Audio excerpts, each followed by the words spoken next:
Good afternoon. I'm Daniel Miller, and this is Destiny Academy supporting Mind Charity.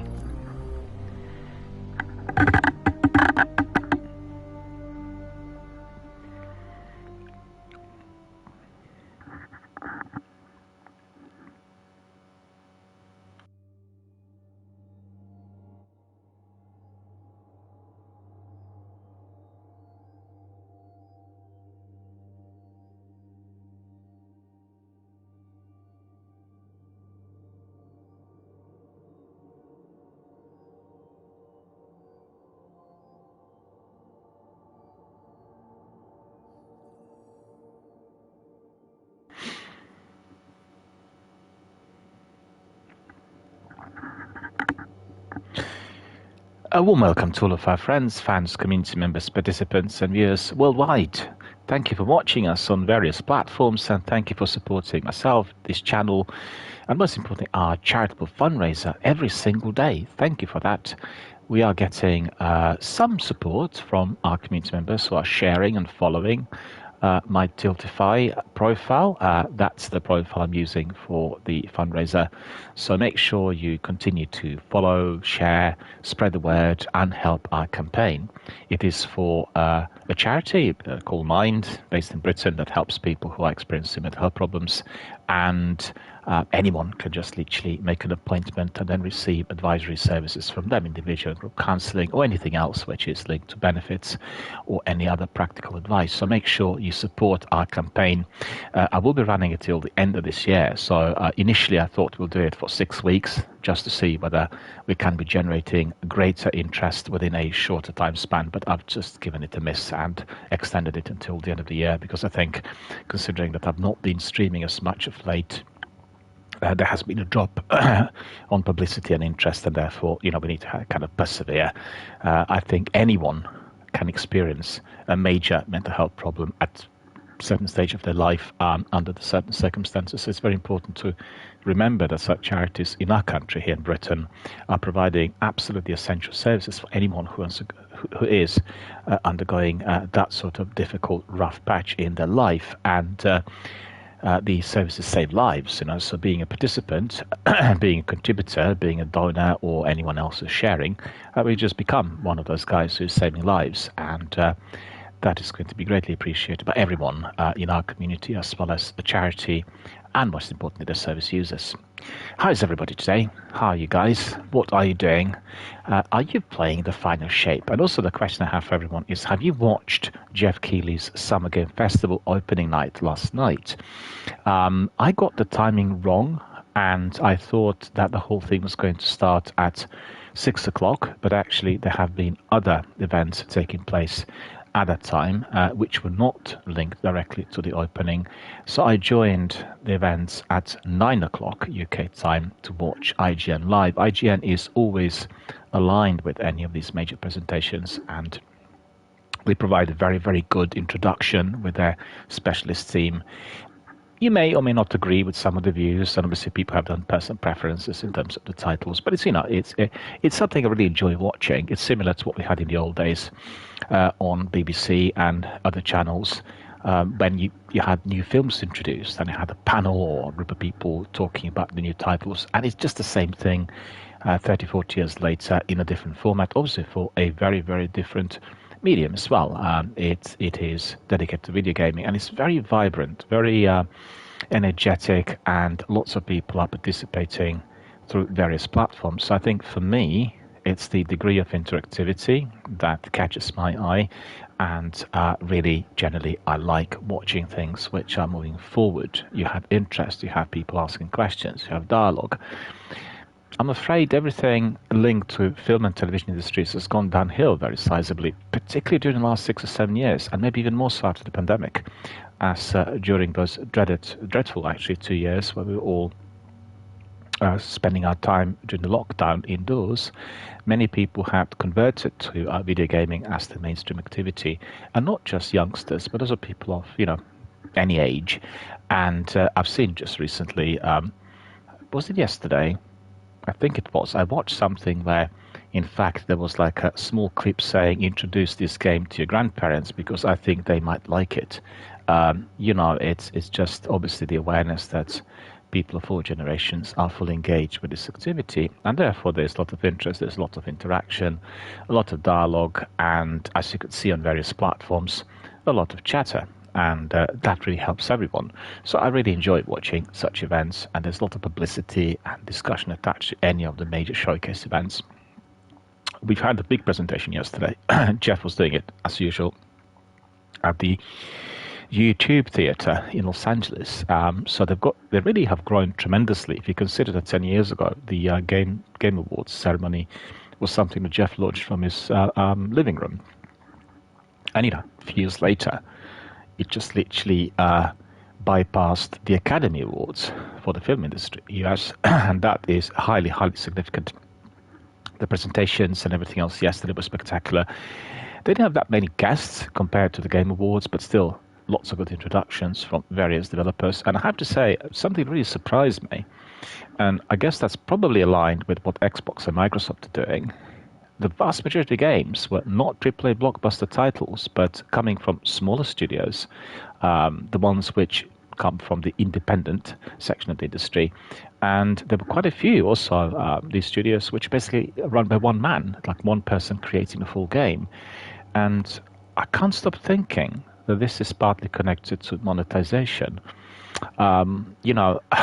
In music industries, we had the same sort of thing applied 20 years ago, where from the standard investment in a band that would have usually 4 or 5 members, sometimes even more than that, they've gone down the route of pursuing initially a 3-piece as being preference, and then a 2-piece being a preference, and eventually one person being the preference. And at the moment, as it stands, as you've seen in music industries, people like Billie Eilish or Dua Lipa or Rita Ora or the big mainstream artists, Taylor Swift, they're like a single person who will have a big band attached to them, but they aren't really a band that's included in the share of the royalties, or in the share of the revenue which is generated by the product.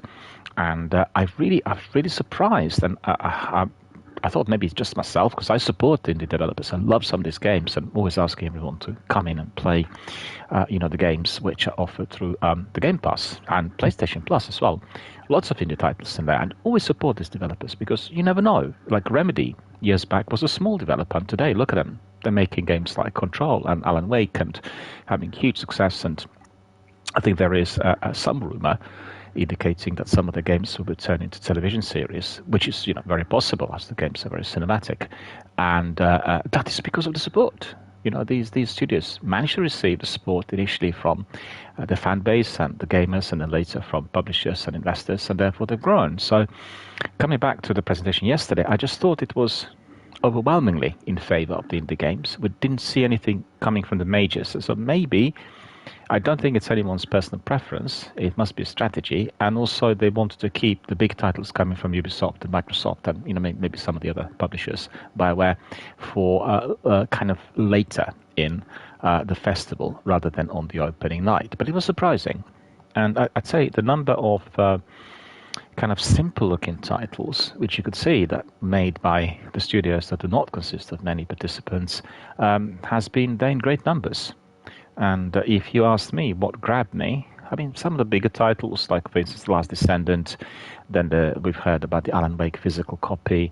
The other title I really look forward to is Kingdom Come Deliverance, which in fact was not, it was well received when it came out initially. This is the sequel, but I don't think it received enough of that industry praise as it should have done, as it is a game that's very, very good and very engaging, really beautifully reworking the history of Central Europe going back 6 centuries.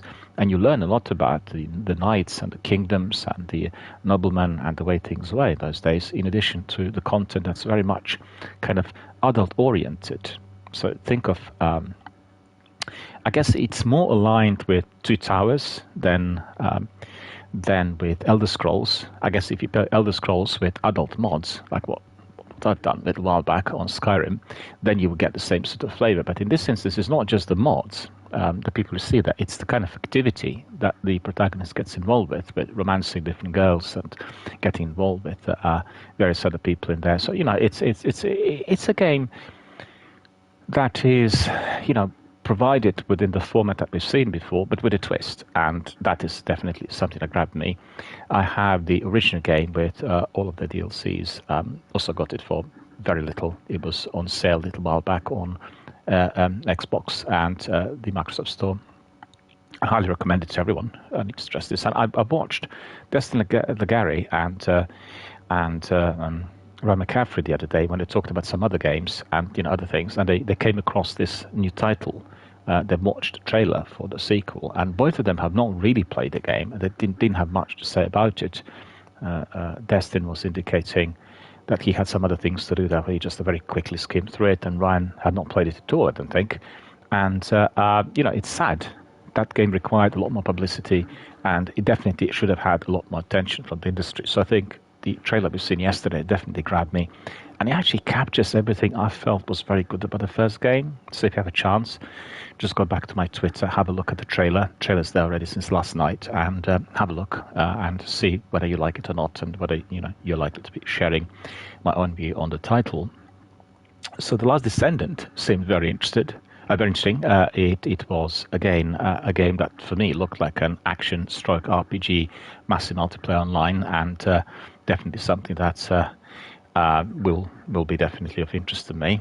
And then, let me think what else.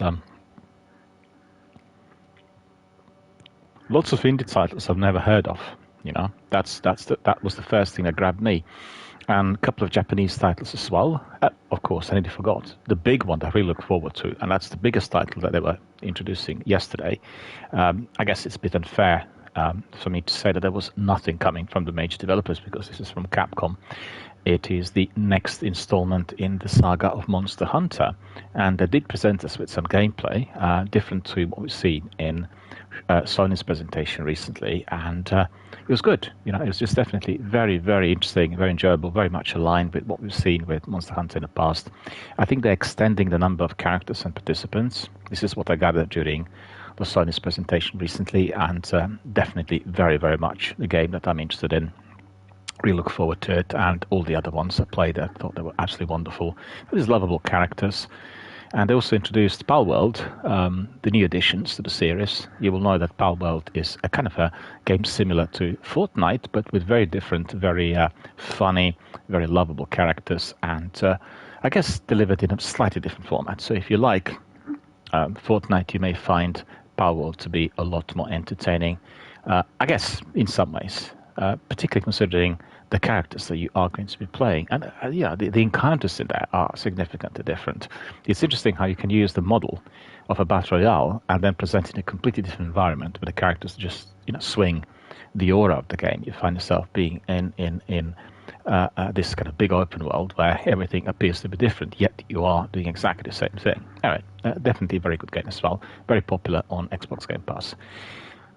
Right, so today, well, anyone watching me today, and anyone interested in the Summer Game Festival, just go back and reverse on YouTube or Twitch. Go to Jeff's at the Game Awards. Everything is there, and you can just enjoy all the trailers, get knowledgeable, get introduced to the new titles. And in addition to that, there are going to be many more presentations during the next 4 or 5 days, and they include the big Ubisoft presentation in a few days. I think it was on Tuesday, and then we have the biggie coming from Microsoft tomorrow, and that is the Xbox showcase, together with that Black Ops 6 Redacted, as they called it initially, and everyone is very excited about this. I guess there's going to be a lot of questions for Phil Spencer, the boss, and he will be participating in Q&As and a couple of interviews after the presentation. So definitely watch that space for a lot more information on what's happening at Microsoft, and probably some questions related to the recent studio closures and other things which did take place, such as some of the projects not being carried forward, and I guess types of questions which will raise eyebrows, but Phil is going to be there to answer them, and I'm sure he'll have some answers for everyone. Right, so you can also co-stream. You can sign up and co-stream Summer Game Festival if you're interested, which may be very much of interest to some people who also are here in our community of streamers. And, just generally very enjoyable a few days ahead and we'll have many more titles given to us, no doubt. I think the heavyweights are reserved for the Xbox and Ubisoft presentations. We'll be getting more on Fable, Avowed, from Xbox. And there's the Clockwork. I can't remember the second part of the title. A game that really looks very much like Bioshock. And then there's huge anticipation about the first big open world Star Wars game called Star Wars Outlaws coming from Ubisoft, and very excited about that game in particular. And I think everything I've seen and heard so far has been very, very much of the interest to me, and full of praise coming from people who weren't doing anything about it or with it. And so that that Ubisoft will have other titles up the sleeve which we are not fully aware of, and obviously the big one, Assassin's Creed Shadows, which is going to be also presented during that showcase. So make sure you watch that close stream, participate, send some tweets, send some messages, get involved basically, and therefore you'll become a full participant in that gaming community too. Right, so that's all about the Summer Game Festival, the brief recap of the news and what I've been doing. And today we'll crack on with Destiny. We'll play a bit more of what we are getting here in the final shape. And yesterday we've had there were serious problems with login yet again for the 4th day in a row. And I spent some time going through various Destiny forums and also the ones linked to Bungie Help to find out what others thought about the problems. And it's just like a massive amount of dissatisfaction. So many people asking for the raid to be delayed, for the raid not to be launched so close to the actual release date if the game's not functional. And many people complained about the crashes, not being able to finish the campaign missions, losing some of the loot. The list was just literally endless. A very, very unsuccessful launch of this DLC coming from Bungie, and I think particularly on that technical level. And as you know, people are not patient. So today I've had no difficulties in logging in, must admit. I guess everyone was geared up for the raid yesterday, and I also thought it wasn't a good idea to be launching it on the day where you had Summer Game Festival opening night. Didn't seem to me a good idea at all. I don't know who was doing the calendar, but obviously some omissions in there. You really want to be avoiding any event, like a major event, to be clashing with what you're doing. So that's a real serious mismanagement on their behalf. And I'm quite certain lots of people who perhaps would have gone to the raid, would have been trying it, did not, for the two reasons. First of all, login issues, not being able to get into a game and lengthy waiting periods, and then continuous maintenance. In 4 days we had more maintenance than the actual gameplay. And then thirdly, there is Summer Game Festival. We want to see what's going on out there in the gaming community, and therefore we'll just carry on and watch that. So it's not really not a successful launch, I have to say.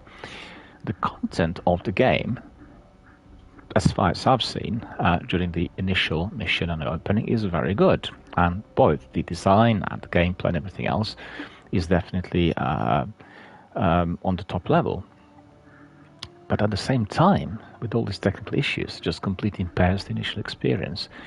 I did say before many times on my streams that generally I do not like coming in within the first couple of days for these sorts of titles, as the issues always experience. But this is obviously, Destiny. I stream the game. We have our community that's been very excited. I actually personally very excited about the title and all that it was going to bring to the game.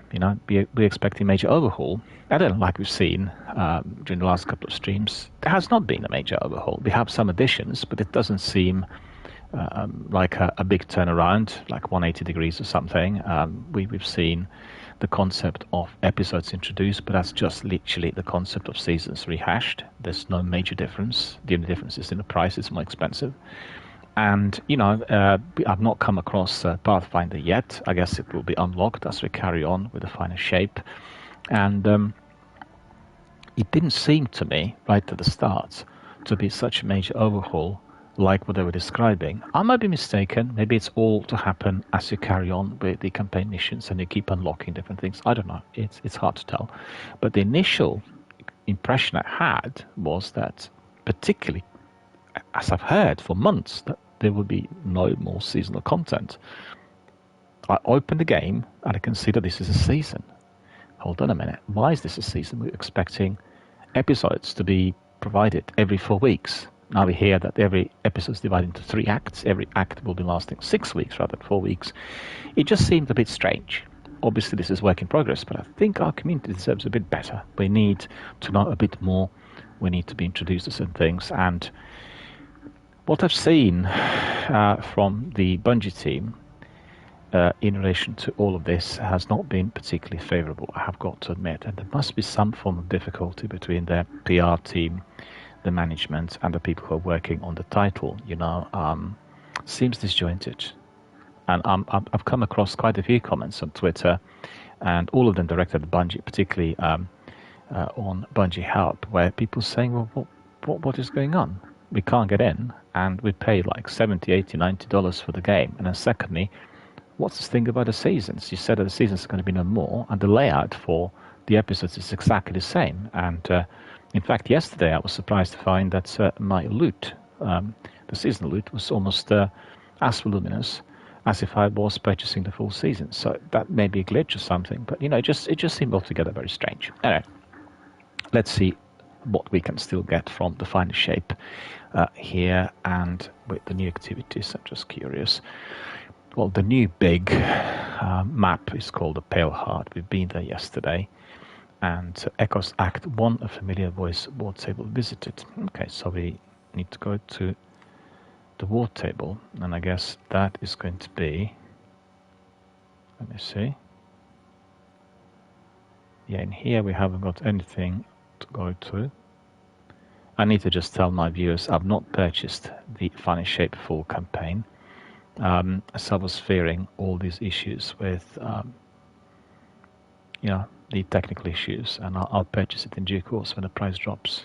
I just think it's too expensive. I think for the DLC, paying £60 is just a bit, over the top. I've heard the other day the executives from Sony, and it wasn't from Sony, from one of the bigger publishers. He said the video games at the moment are they're too cheap. We need to be increasing prices. They need to cost a lot more than $70.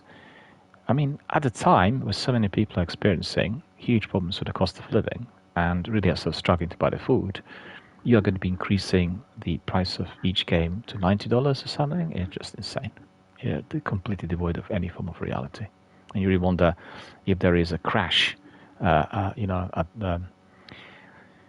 a complete collapse of the industry due to lack of investment or whatever, people not buying. Well, you'll be able to find people who are creating those situations that will be contributing towards certain difficulties there as far as the trading is concerned.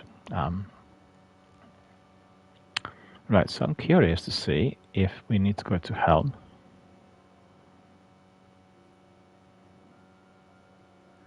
Okay, so it says here, decrypt an echo engram at the war table in the Helm. Okay, so we'll go there and we'll see what that is going to be like. So in here there is a change, social. Okay. Did not spot this before. Maybe it's just me. Correct me if I'm mistaken. Which is probably what I am. It's funny because I watched the IGN team yesterday, and one of their participants was making the same sort of gaps like myself. He couldn't remember certain titles and then said something wrong. But at the end of the day, he was basically swinging between Siphon Filter and Splinter Cell. But considering the overall number of titles and activities, it's very easy. In the old days, you didn't have that much information given to you. I find that really quite overwhelming. And the anticipation is that everyone who is presenting needs to know absolutely everything. Well, I have that expectation as well. But it's becoming more difficult today with the sheer volume of information that you're getting every single day.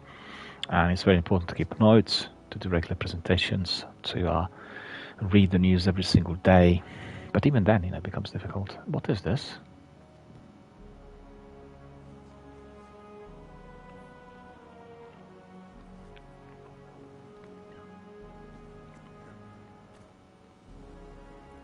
Okay, so that's something new.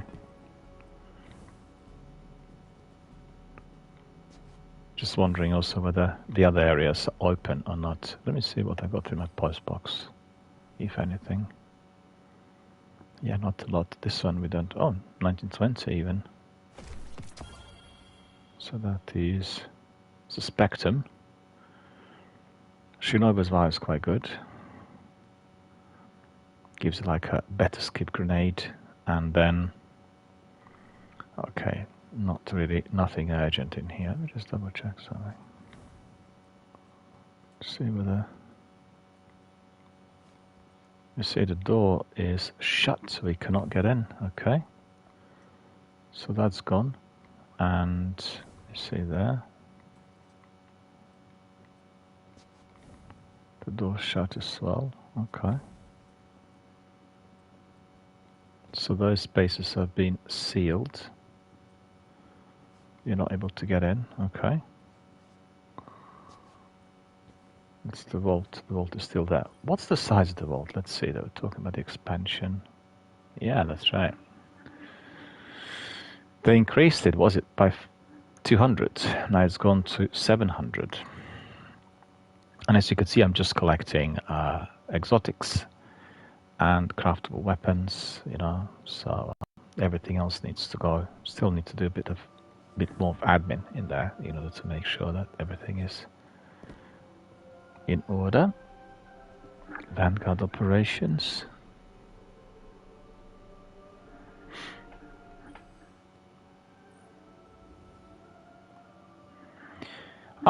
Let's see what we've got here. So that's something new. That's Echoes Act 1, I guess, aligned with the episode 1.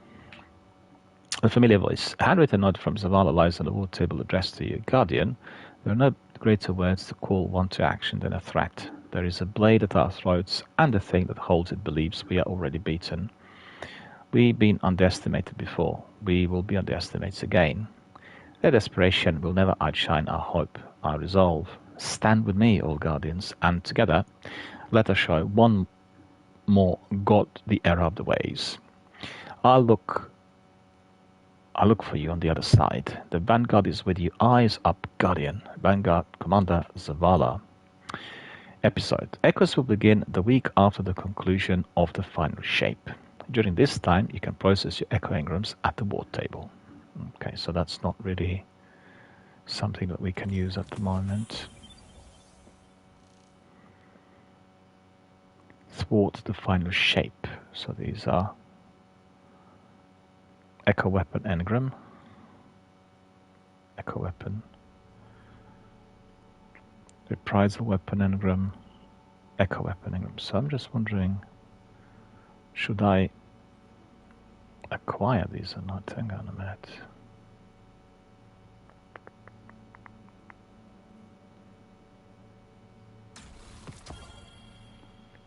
Power Weapon, 3 Omen. What is this actually? 3 Omen. Sword. What's Ill Omen? I see. Ill Omen. So what kind of weapon is this? Let's see. It's a sword. It's a strange sword. Take a picture of this. Not seen it before. We need to try it as well, right? Okay, before I do anything with it, I better lock so it cannot be dismantled, because I have a hobby of dismantling everything that's unnecessary. So increase sword ammunition, greatly increase sword ammunition at the cost of damage, increase damage at the cost of sword ammunition. We'll need to try that to see what appears to be more operational. Sword Guard has high resistance but low endurance. Sword Guard has high endurance but low resistance. Okay, so this is unrelenting. That's quite good. That's a good perk because you are regaining health when you're defeating many enemies. So that's quite good. Surround this weapon gains bonus damage when 3 or more enemies are in close proximity. That's good. Radiolaria Transposer origin trait. Rapid final blows cause targets to explode into a pool of radiolarian fluid, so that's good. That's Kill Tracker, that's Crucible Tracker. Okay, that's all good. So, we'll go and apply. It's quite expensive. It's 2,500 in there. Oh, I see. You see, you've got like impact. Good job I have so many enhancement cores.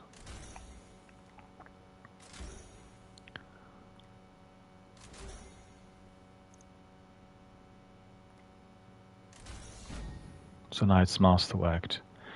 Well, you see, I quite like the idea of being able to use enhancement cores rather than the, what's it called? The yellow one, Ascendant thingy. And makes a big difference because the other ones were so hard to get. It was taking forever to masterwork your weapon. So let's see the other mods. Backup magazine, radar booster, sprint grip, quick access sling. Okay, so let me just read this slowly. Increasing magazine, so that's good. Slight increase in range at which radar detects enemies. Okay. Sprint definitely increases the weapon's ready speed, aim downside speed after sprinting. Increases weapons ready and stow speed. So that's the best one, I think. And in here, deep sight resonance. We have deep sight harmonizer. So I'll apply that.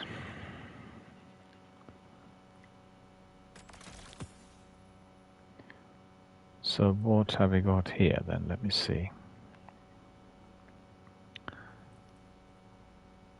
Caster frame. Launch a heavy projectile attack. Heavy attacks are stronger with full energy. So that's R2.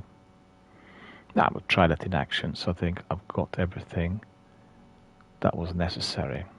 Strand as well. Okay, appearance. Weapon cosmetics. Let's just quickly see whether I will make it a bit more beautiful. I've got to say I don't really like some of them. It's too bright, you know.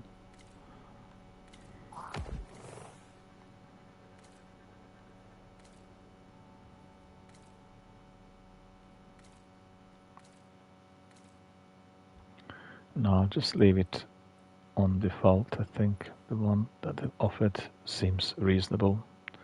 Quite like it, and just leave it for the time being. And I guess we can enable it, right? So put it in there. We can try it straight away. That's our sheriff. And then that's 1915, that's 1928. But we definitely want to be increasing our glaive. And we have some upgrade modules. We picked them up yesterday, so that's much more powerful. And then we also want to see if Crimson can be enhanced. Okay, so in here it's 27, 31 even. Excellent. So we can bring it up to 31. So that's excellent, really. These are the favorite weapons of mine, I've got to say. Glaive and Crimson are really mighty, really good. And look at that bow, combat bow I picked up. Does anyone know what this work and the Mentos are for? Because they can't be stored, they can be just dismantled. Anybody knows? What are these ones for? Because I wasn't able to use them at all. So in here we'll have 1913. See something, just a minute. Yeah, that's all masterwork, that's cool.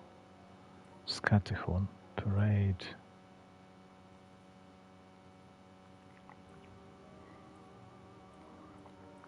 Okay, and in here 19, 17. Okay, that's not really that significant.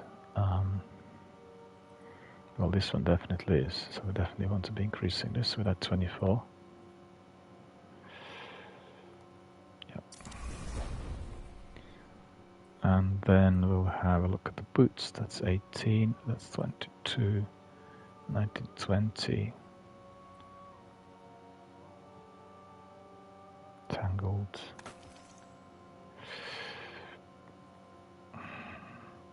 Well, we'll just wait until we pick up something which is like within the range of 1930s, I think. Don't really want that one. 1923, so that's not too bad. And this one is 1927, so that's quite good. And I probably will want it on another piece, but I need to decide which one though. Maybe on vigilance. Because vigilance is very good. What's this? Oh, I haven't got the catalyst. Spent all of my upgrade modules, but vigilance is definitely very good. I don't know if you tried it, but has like a very fast 5-round burst, and then also you get health regeneration and increased movement speed. Right, so I think I just want to see whether there is any progress with these. Oh, we didn't get anything. Okay. You know, they talked about artifact being no more, and now we have another artifact, which is Hunter's Journal, again aligned with seasonal content. And when you go to seasons, as you could see here, you go to season pass.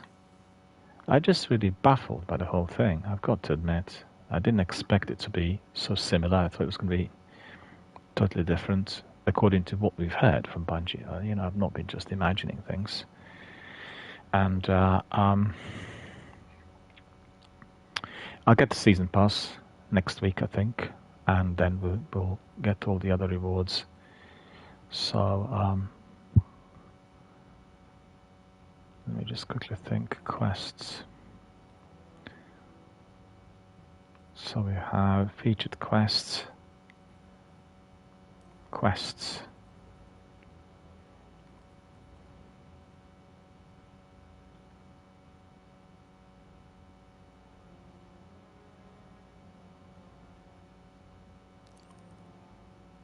Let me see whether this that's seasonal, is it?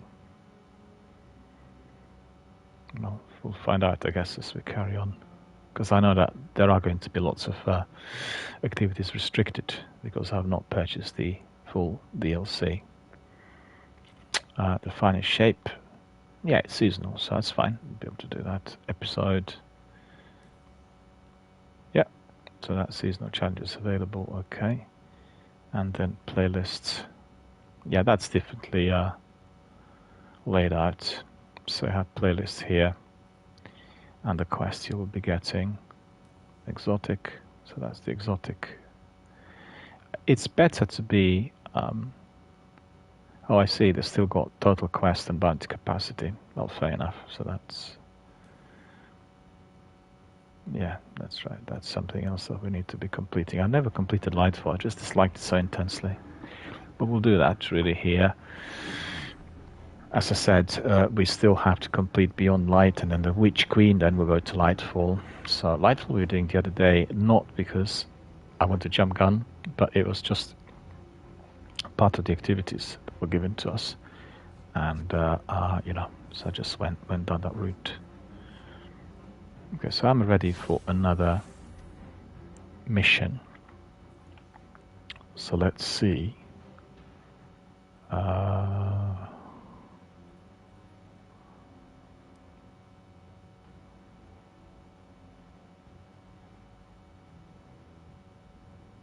Well, just a moment. So this would be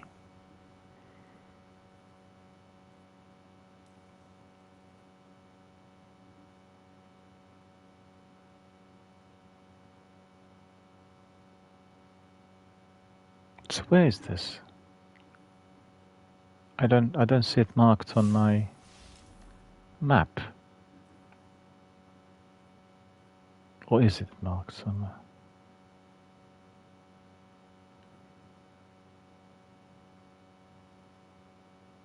I don't see it anywhere. Anyone sees it anywhere? I don't see it anywhere. Helm? No, we don't have the other activities there either.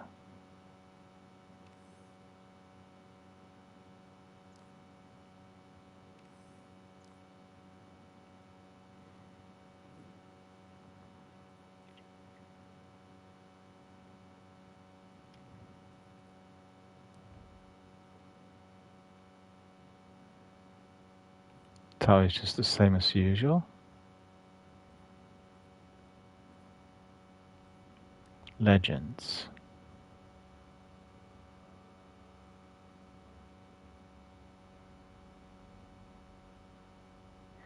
So you can see they kept 0 Hour exotic mission, Vox Obscura, and the Whisper, right? Then you got Raids, Vault of Glass, Crow Descent, King's Fall. All of these are imported from Destiny 1. You have Prophecy, Dungeon, and then you have Goes to the Deep Dungeon. Crucible, let's see what's in there. No change to the Crucible. Gambit. No change to the Gambit either, that's all the same. Vanguard.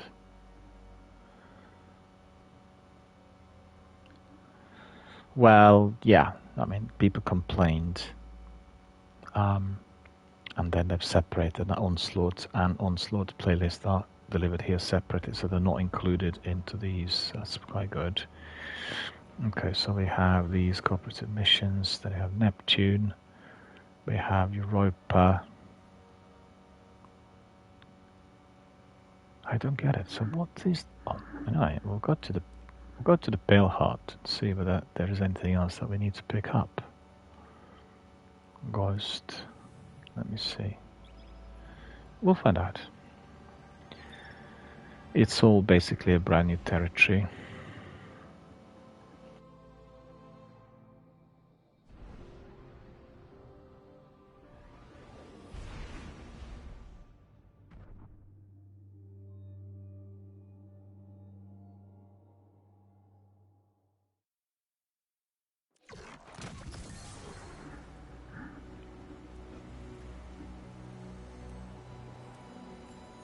So it looks like we need to talk to him.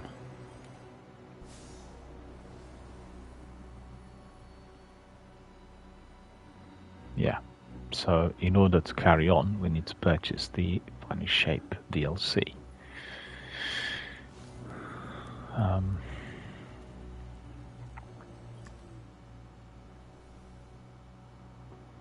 And that's our pause box, right? So we can't do anything from here, basically. But then I don't get. Hang on. If you go to that quest, right? Within the Pale Heart, allies band together. Toward the Final Shape. The Guardians must defend the Pale Heart of the Traveler. But that must be aligned then to the DLC, because I can't see anywhere on the map where I can go, you know. Because I replay the first mission, which is the Pale Heart.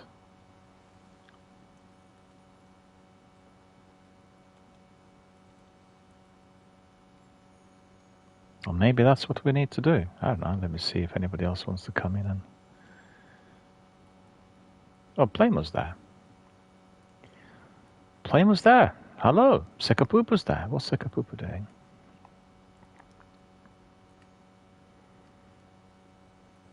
Let me just see whether Sekapupa wants to join us.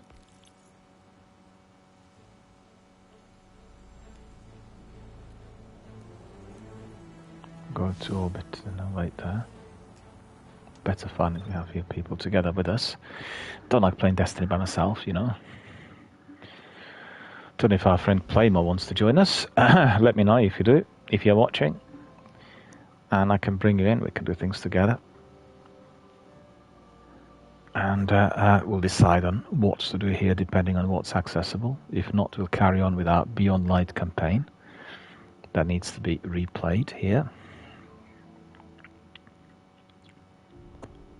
It's really enjoyable playing it on Warlock, you know. The whole experience of Destiny was significantly different, and I really like the way they reworked the initial section of the game. Excellent for a new gamer, and much more aligned with what they originally wanted to have here in this Destiny universe, Bungie that is, and a really good lengthy introduction, a very good in-game tutorial, and you have lots of activities where you're collecting bounties and collecting loot and so on, and learning how to play the game. So it's really, really good.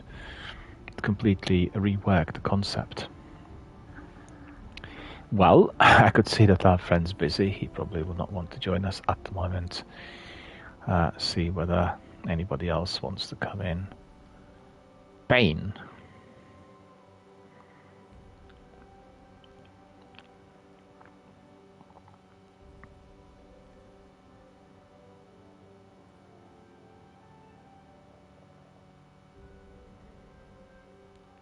2,000 already. Yeah, completed the.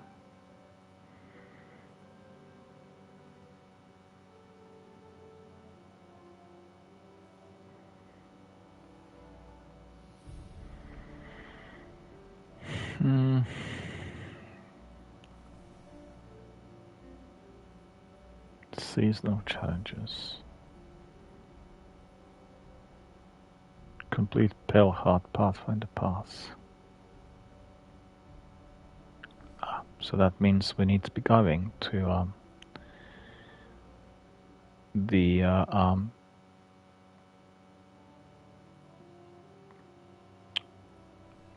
anyway, we'll try and we'll see what is there for us. We need to go to the Pale Heart.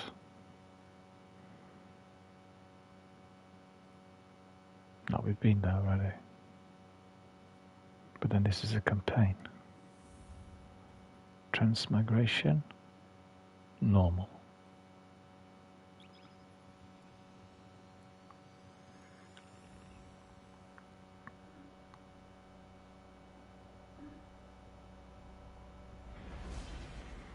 Yesterday our friend Soundpage came in and we were doing the same mission on the legendary difficulty level. That was very good fun. Completed it successfully.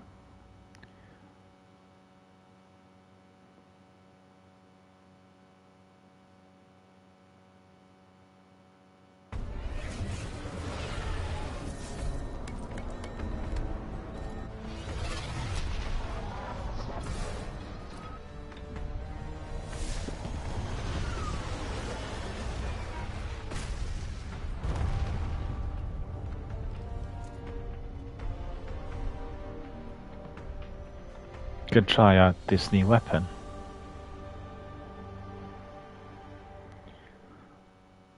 The one I just picked up, the new sword. Quite curious to see how it would work in action.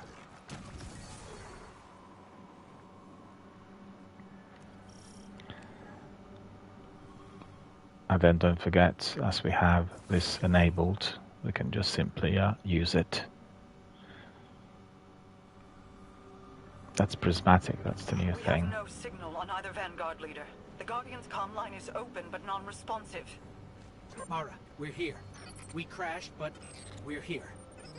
What is this place? The Traveler contains many more multitudes than you or I could ever comprehend. You are yet in the threshold.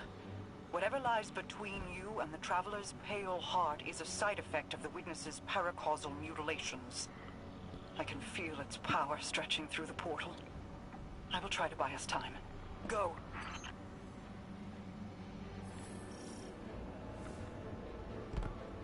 Just try and want to use my sword straight away. Curious to see how it would work. Okay. That's a sphere of concentrated darkness. It's being That's good. in a resonance shaft. Destroy it.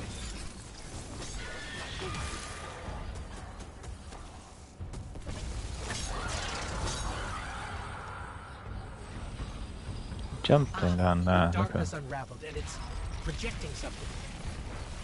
Overlay possibilities. We have taken incoming, but I'm picking up something strange with them. A concentrated source of light. Ah.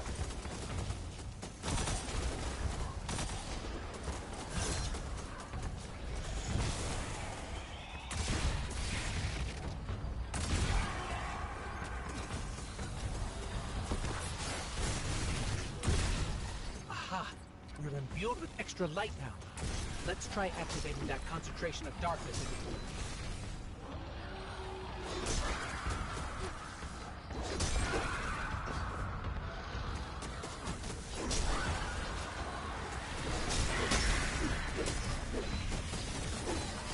I guess I need to wake up and accelerate, right? Because I'm doing it a bit too slowly. And it's taken all going to be eating me for breakfast. You see? Winter sleep, right?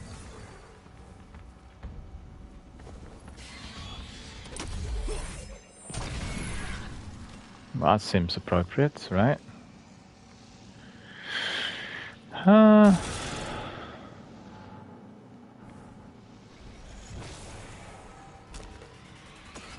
Why is it back there?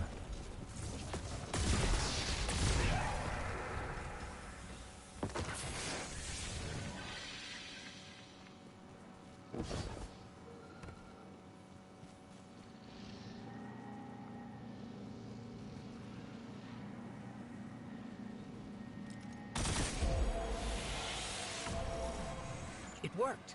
The light made the imagined structures solid, made them real.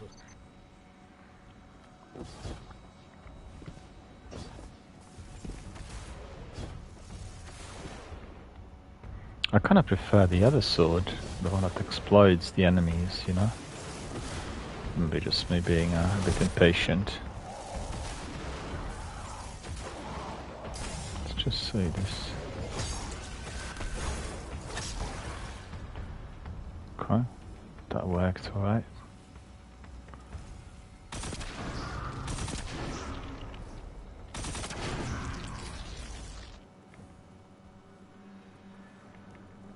Scans are inconclusive. I'm getting conflicting readings on age and material composition.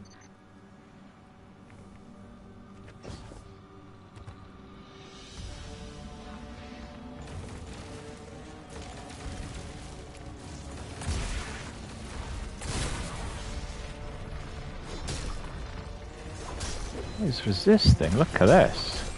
Guardian, I'm not sure what that creature is. It reads like a scion, but its genetics are scrambled, changed. Agents of the Black Fleet. Nezarec, Volk, even Callus. They were just the beginning. I think it pushed me.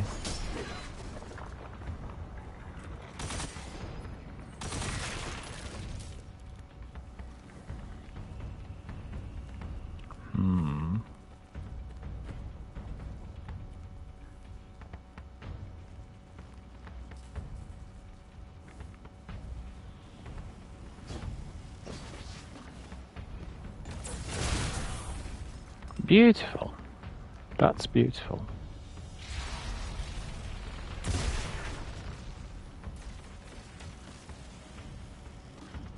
Is there another one left? No.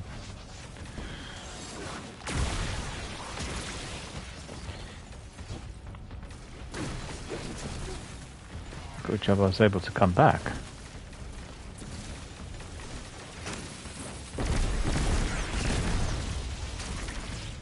What? Still back there? Oh, there he is. And he wasn't even yellow. Just I didn't seem to be paying too much attention in there. Ah, look at this. Pushed me and I'm dead. You got to be careful with these new enemies. They keep pushing. They have like a hydraulic punch, melee, whatever. And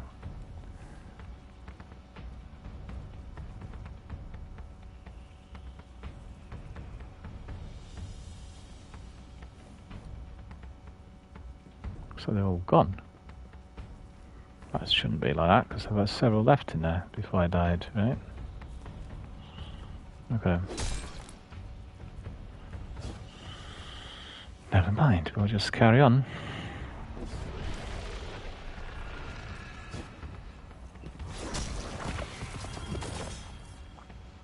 Mimmer of Cade.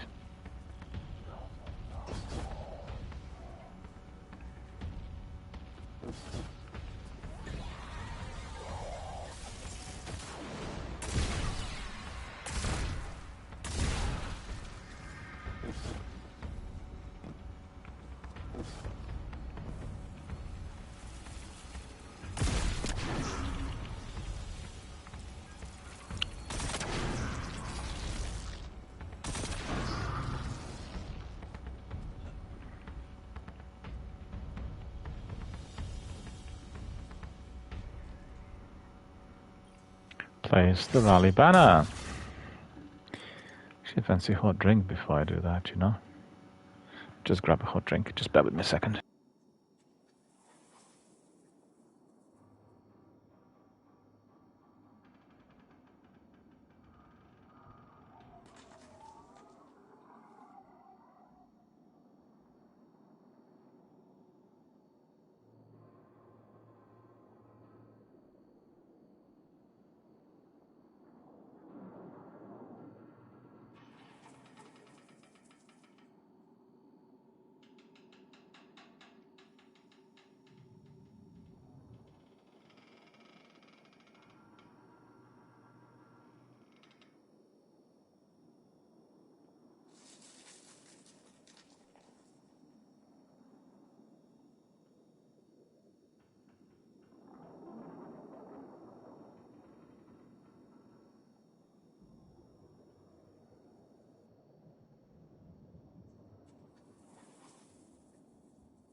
Well, I could tell you that I've gone down the route of buying everything organic. And I couldn't work out as to why, because I eat very healthy breakfast. I make a very large bowl of oats with cereals, the muesli, and then 3 or 4, sometimes even 5 or 6 types of fruit together with a bit of yogurt. And I couldn't believe as to why I was constantly blown up. It's like really felt like just really blown up. Bloated. And I worked it out. It's all to do with these Tesco's products. So I'm just purchasing the most expensive organic oats, and the difference is amazing. I mean, I've always been buying organic food and eating it together with milk and everything, but it just seems to me that I don't know what they're putting in that food, honestly, and the difference is just incredible.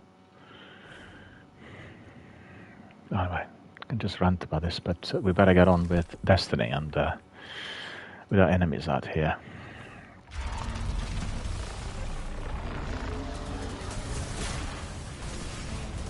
Let's see now. Did manage to get him with my golden gun. Now that's annoying.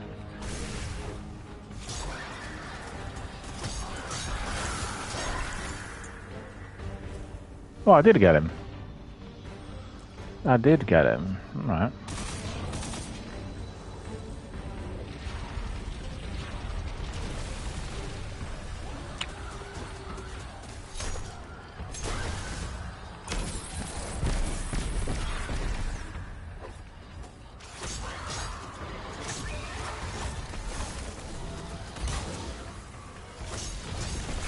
Ah, finisher! Come on, I forgot about it.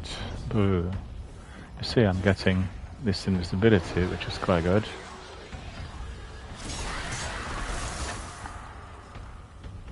My new sword, anyone wondering what this sword's like, look at it. Il Omen. Masterworked already with this quick access sling perk enabled. So it's doing a good job. Can't complain, really. But in here, we want to do something else.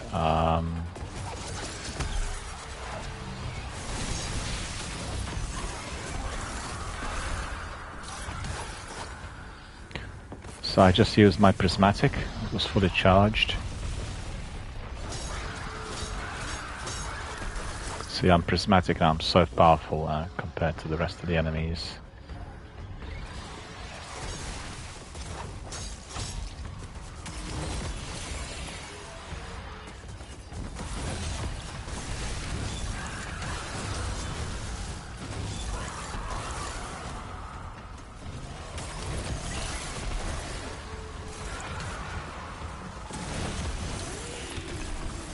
Yeah, this is like very powerful weapon now when it's prismatic. Got to say, really astonishingly powerful. Do we have anybody else out there? Maybe. Let me see. Come and collect all the money of the world, which is what you'll need for purchasing different things. Doesn't look like there are any enemies left, but I just wonder if there was anything left in this other back room. No, it's not here. I've gone wrong. It's down here. Yeah, it's just ammunition, nothing else. Alright, no worries. It's fun, isn't it? Because I think that activity there, the season activity, is conditional on the purchase of the final shape. Because I don't see anything so far which can be found or unlocked or anything else, you know? And that's like Echoes Act 1, a familiar voice. And it did say that this was to do with Pathfinder. I don't know, we'll see. We'll carry on, we'll see. Oh, we got these. See, yesterday, oh no, I played the legendaries, so obviously they weren't marked.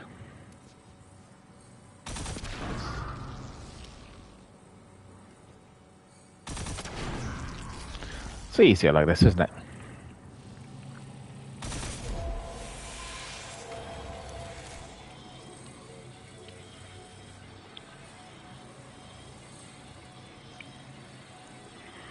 What I do like about the new inclusion is that you have the choice, right? So you can go for the old, or you can have this one, which is combining all kinds of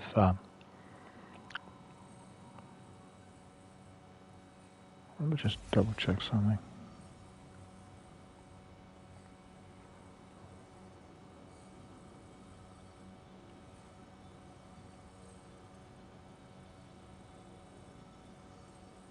Yeah, I've not unlocked any of these, I don't think. No mind. I mean, basically, Prismatic is giving you the whole new selection of abilities that combine everything. And you can have Transcendence, as you can see here. So you're resonating in perfect harmony with light and darkness. And you've got a different type of grenade, which is a unique Prismatic grenade that basically is combining lots of different damage types combined from other supers. And then you have Hailfire Spike. So, for instance, you can Scorch, you have Ignition, you have Slow, you have Freeze. You press L1, and then you throw a device charged with Stasis, Matter, and Solar Energy that attaches to surfaces of targets. I think you've seen that just a moment ago when I was launching it. Try it again in the next encounter. L1 you need to press on PlayStation, okay?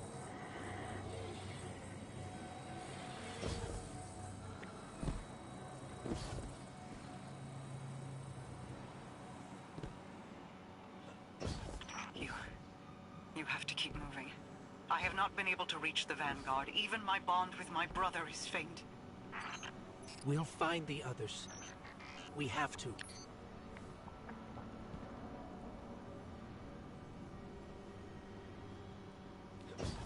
Yeah, nearly fell.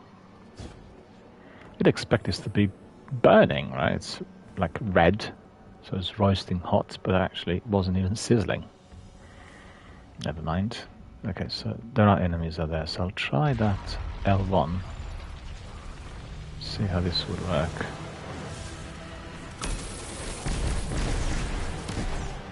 Oh, good.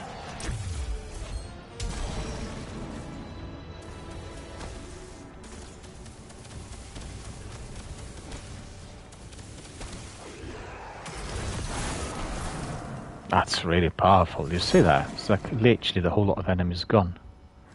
So I think it spins a bit like Falling Guillotine. So that's very good. Ah, I missed him. Ah, Prismatic. I don't think we can win this fight. Just wait for a moment and then I'll try to eliminate them. Because in the real campaign, the first campaign of the Final Shape, you need to just evade them. But because at that point you do not have Prismatic, but at the moment I have it, so I just want to see whether it will work, irrespective of when and where I'm doing it. So that'll be quite interesting. We'll just give it a minute, because otherwise, if they're Prismatic and I'm not, then they're unkillable. They're unkillable, which means we can't do anything about them.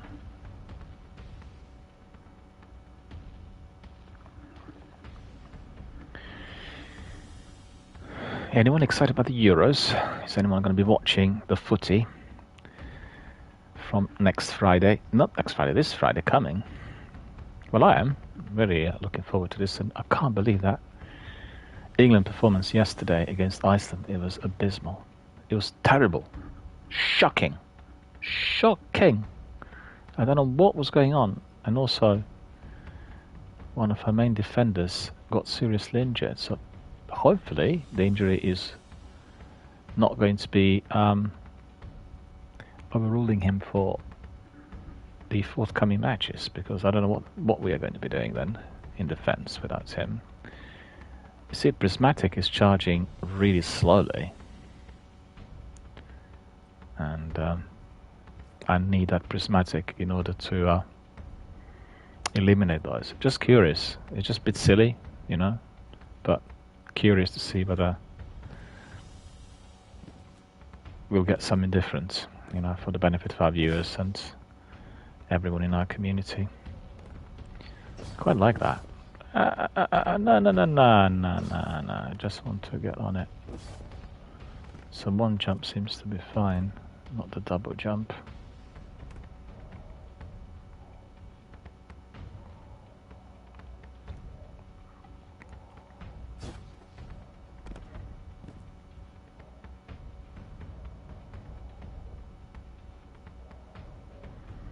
Guys, charging so slowly. Okay, we'll just give it a miss then. We're not going to bother.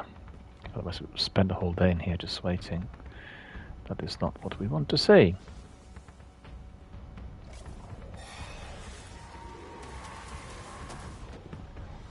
Guess we can always come back.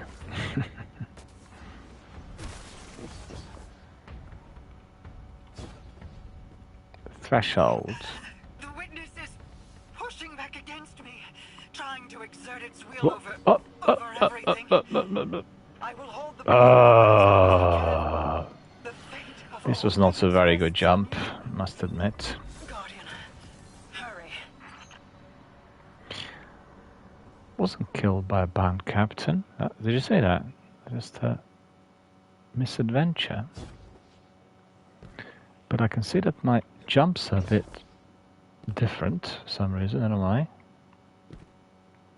They appear to be a bit wider than usual.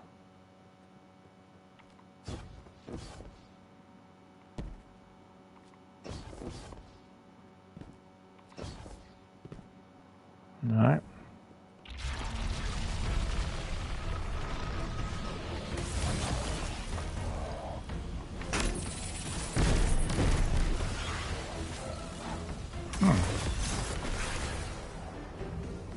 It's a mighty stasis sword. Look at that. No heavy ammunition. Okay.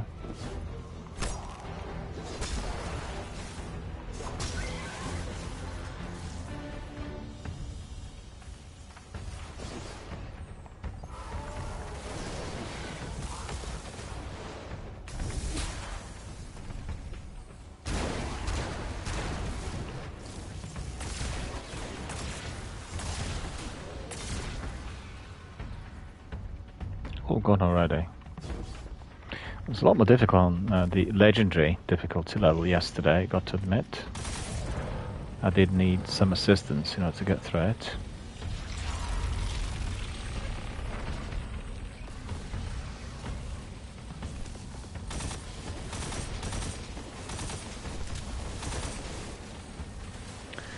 Well, that's not a very good idea. Let's see.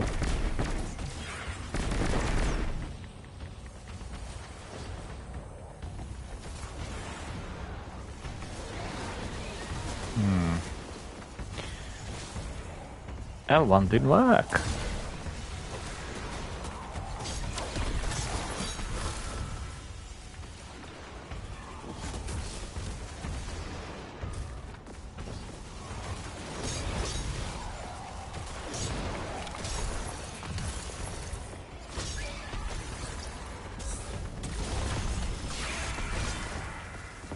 Yeah, that was just a bit too easy.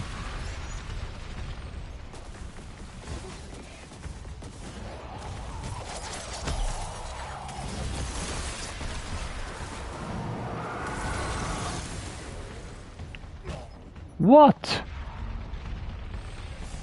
What is going on? That's ridiculous. What is going on in there?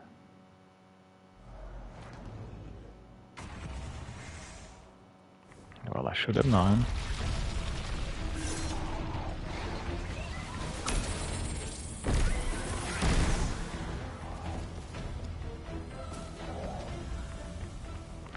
Oh, go away, he managed it.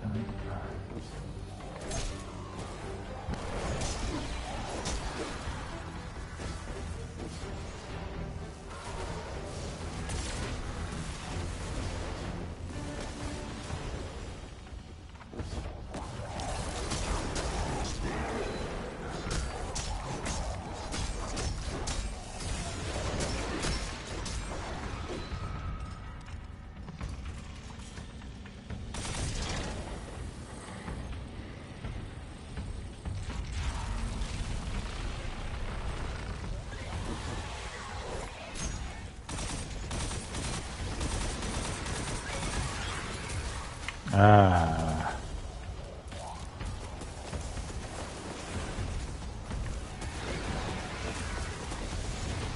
Yeah, it was my stupid jump. Went the wrong way. Need to be a bit more careful with this.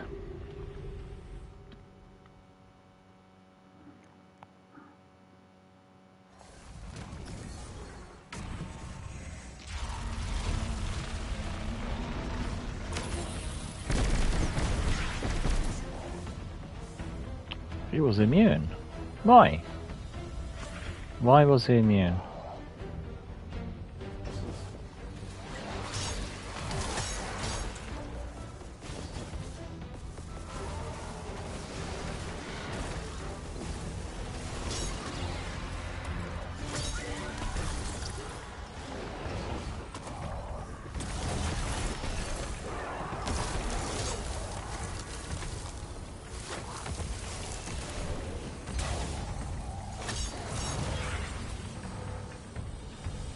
Acrobatics.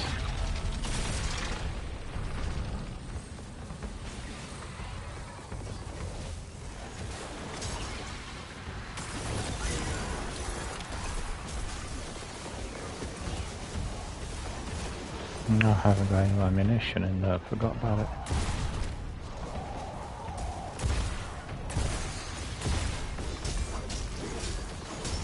There's too many of them in there.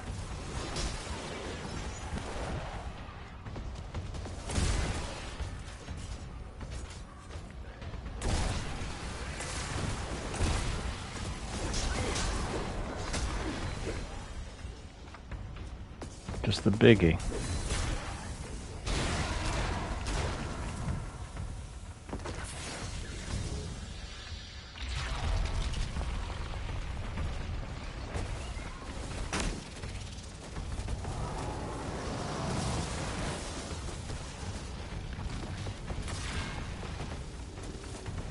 Keep forgetting about his fire.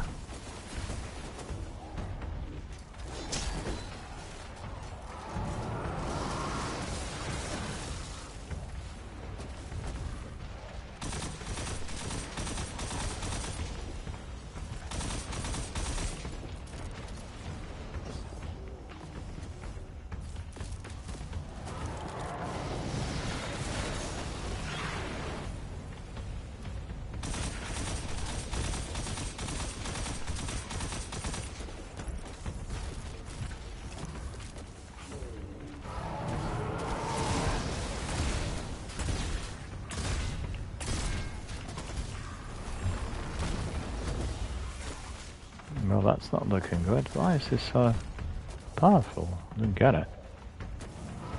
And,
where's the last one? Oh, there.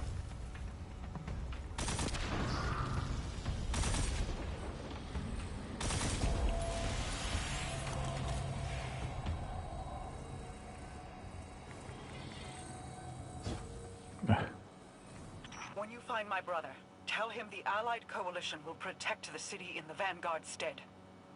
Tell him that we will join you as soon as we are able. Tell him that He knows.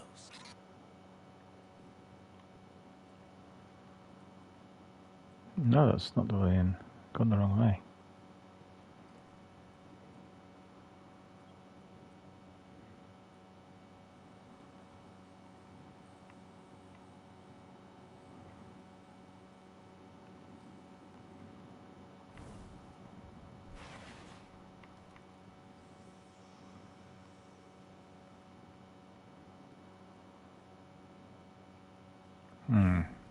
To go back in there to see where the real way is, because that's definitely the wrong way.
You cling so desperately to your pain, your failures.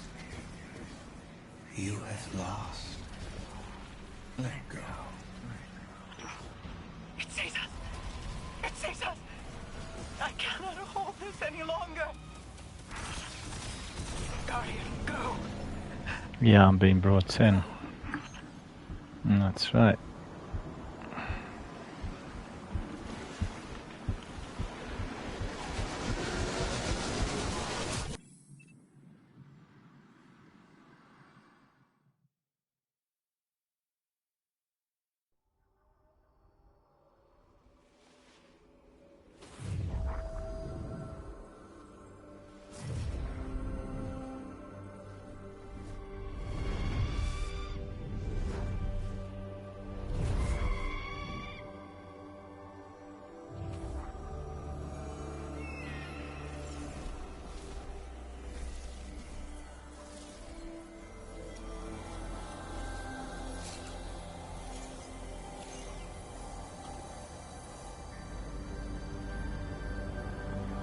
The Traveller.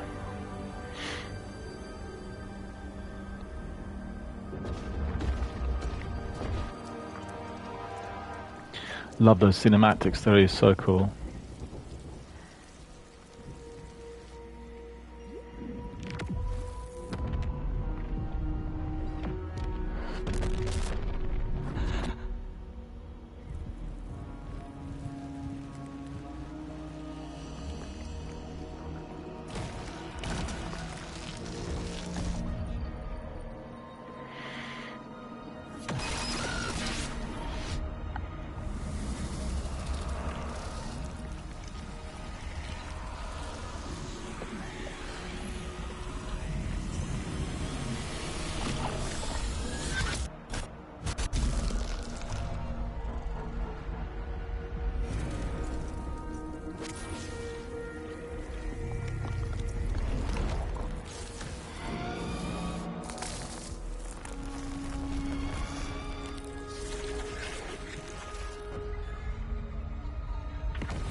Are we alive?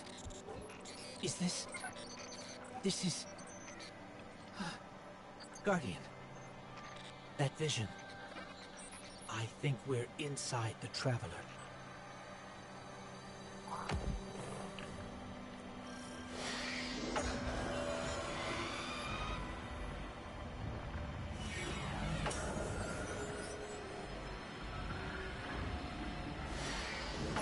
Come and see the Traveler. Come and see the Pale Heart.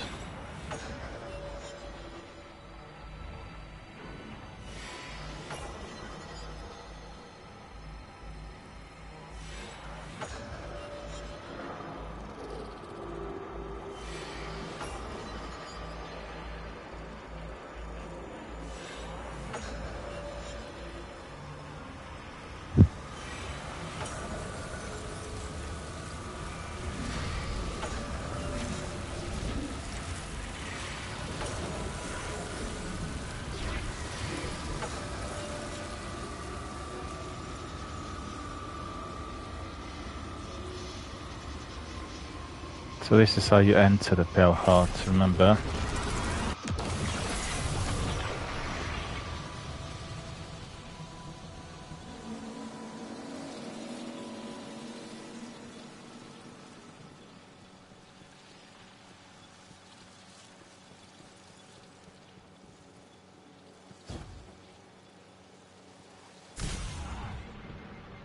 Alright.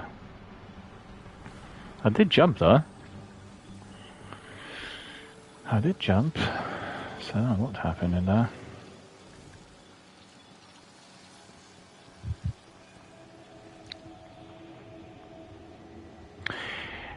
Oh, Playmore's here.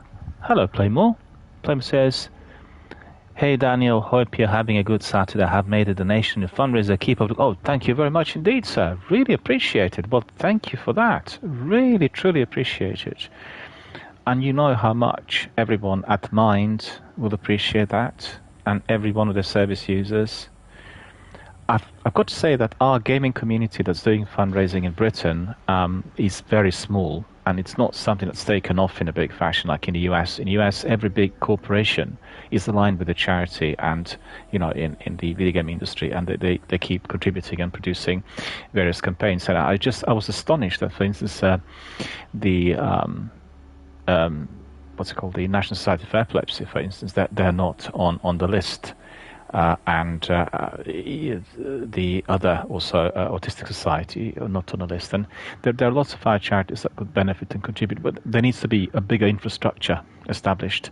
So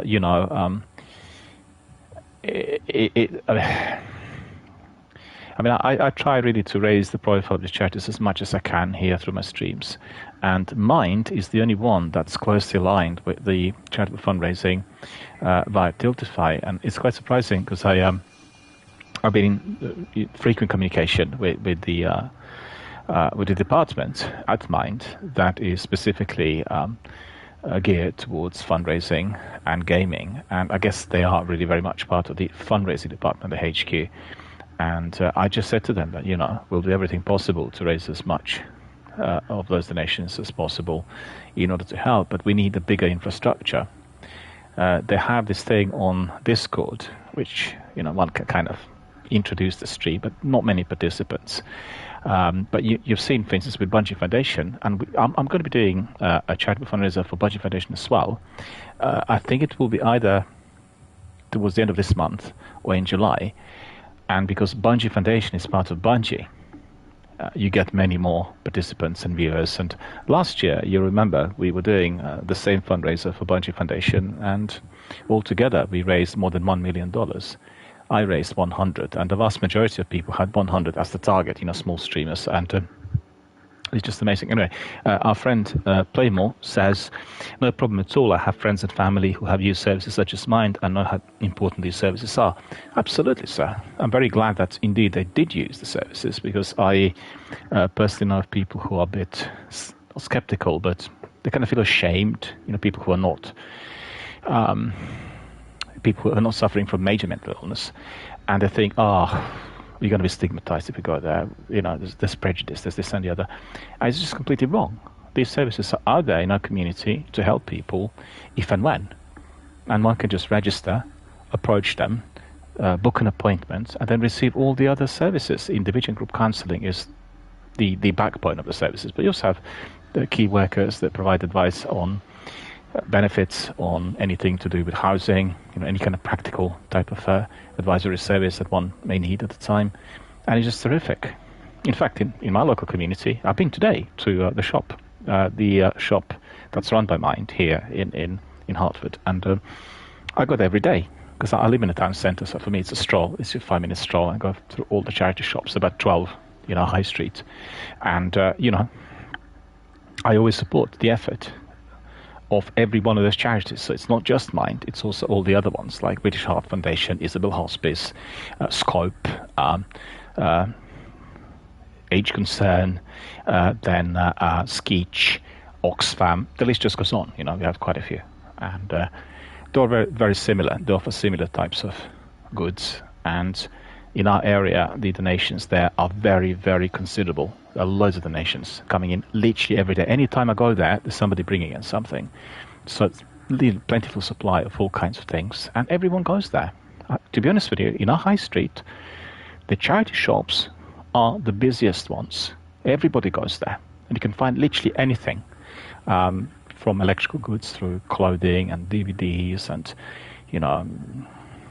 board games, you name it. I've seen today a board game called Alfred Hitchcock Mysteries, and it's brand new. It's in factory wrappers.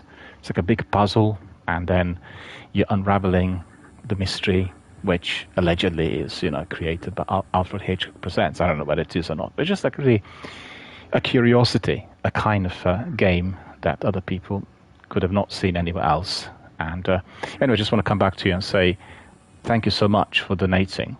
Truly appreciate it, and I'm sure you will also hear from Mind if you have provided your donation, which was not anonymous, and they really appreciate every single donation. Doesn't matter how big or small it is always greatly appreciated.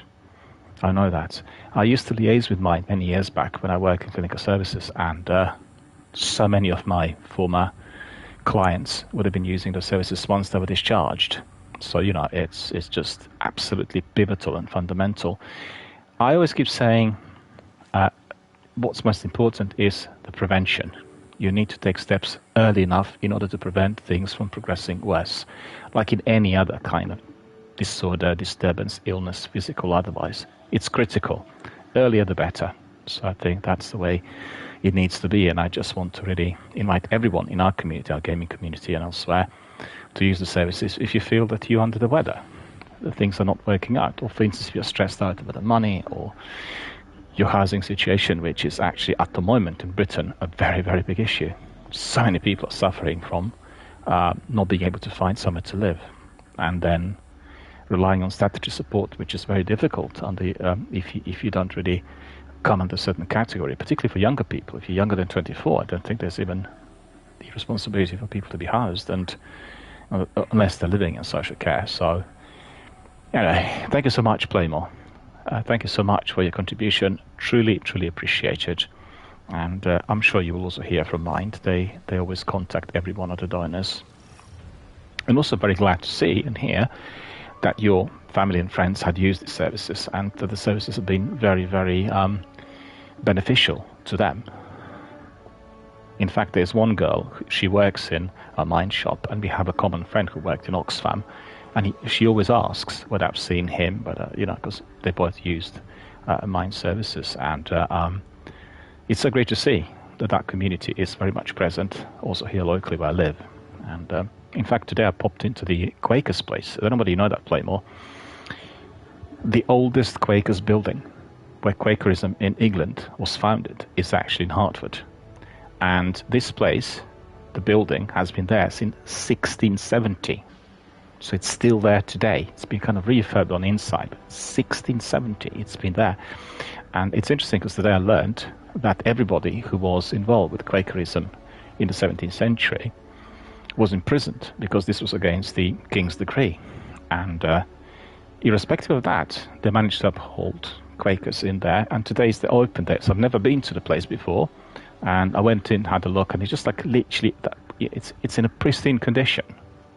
It's a truly historic building. We have another building in here that's been there since 1570, so it's from the 16th century. It's one of the oldest buildings here in town, and the oldest building that we have altogether is a church. It's called St. Leonard's Church, and it's been there since the 9th century. I mean, the original construction of the church is still there from that period. So, lots of historic buildings in here. But it's very interesting to go to Quakers, because Quakers are really one of those organizations that's very supportive. And they always have been running the Outlook, which is based on pacifism. So it's interesting. I've got a big library in there which people can use. It was a very, very good experience just to walk in.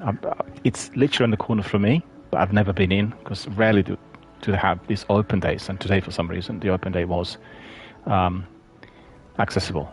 And unlike in the castle where we had every month, but I've not seen any other open days there before. So it's very interesting.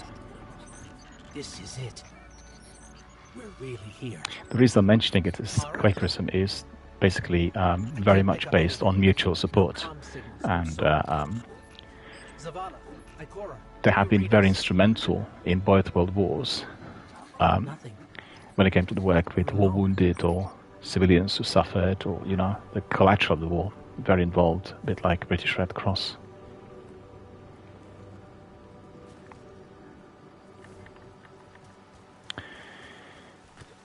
I want to ask Playmore, have you gone down the route when you unlock the Pathfinder? Because I'm doing this today, trying to find out where Pathfinder is, and it's a seasonal quest, but it looks to me like the quest is aligned with the expansion. So unless you purchase the expansion, you cannot be pursuing the quest. Am I mistaken in assuming this? Because that's the way it looks to me. I've not seen anything in here so far that would indicate that just by doing this, I'll be able to unlock the Pathfinder. I'm quite curious about the Pathfinder, Talked a lot about it, and not seen anything here yet. The grass, the air.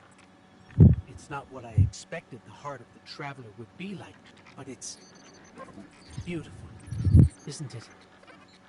And so familiar.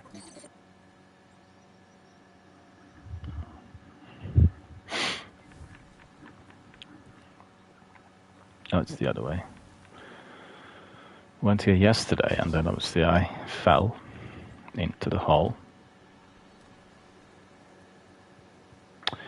Plymouth says, I'm trying to get through the expansion, so I have just go to the last mission on Legendary.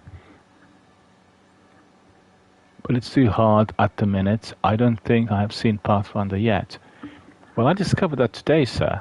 I discovered that today when I looked at the seasonal quest, because I was quite curious. Well, they kind of mixed up two things. One is echoes, whatever it's called, the episodes, and then the acts. But the format is pretty much the same. It's just it's more expensive with the bundles. And I've seen this quest in there to be picked up. So I picked it up from.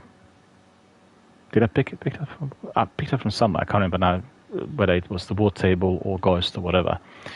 And if you look at it, you've got it here, you see, on featured quests. So episode 1, episode Echoes Act 1, a familial voice. Within the Pale Heart Alice band together. So I've got it pegged. And then it's here also on the special section, which is a new section, right? And that section tells you Echoes Act 1 familiar. It's exactly the same thing. And apparently it's the step 2 out of 7. And it asks you to kind of get together with other guys and within the Pale Heart and then thwart the final shape. But thwarting the final shape, I would assume, is the very end of the expansion, right? Must be. Because I think so far I've not seen anything else that could. It's not just like a grind for me to be grinding the very beginning of the expansion. But it's funny because it seems to me that then the content of the episodes is completely tied in with the expansion. So it's not delivered separately like what we had in previous seasons. So that's a major change. But that's what it looks like to me at the moment. Anyone else watching, please correct me or tell me what the actual score here is. As you could see, our friend Splaymore also had not seen the Pathfinder as yet.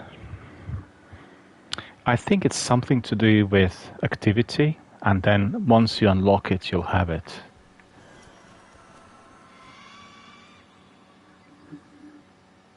I mean, evidently, if anybody was to be watching this and considering that in the past you pay for an expansion and you have separate content that you're being granted because you paid for it, and then in this instance, if it is, I'm not 100% sure whether it is, but if it is tied in with the DLC, it's like, a lot more cost attached to you wanting to be here in this Destiny universe, and I guess we'll find out as we go along, right? What else?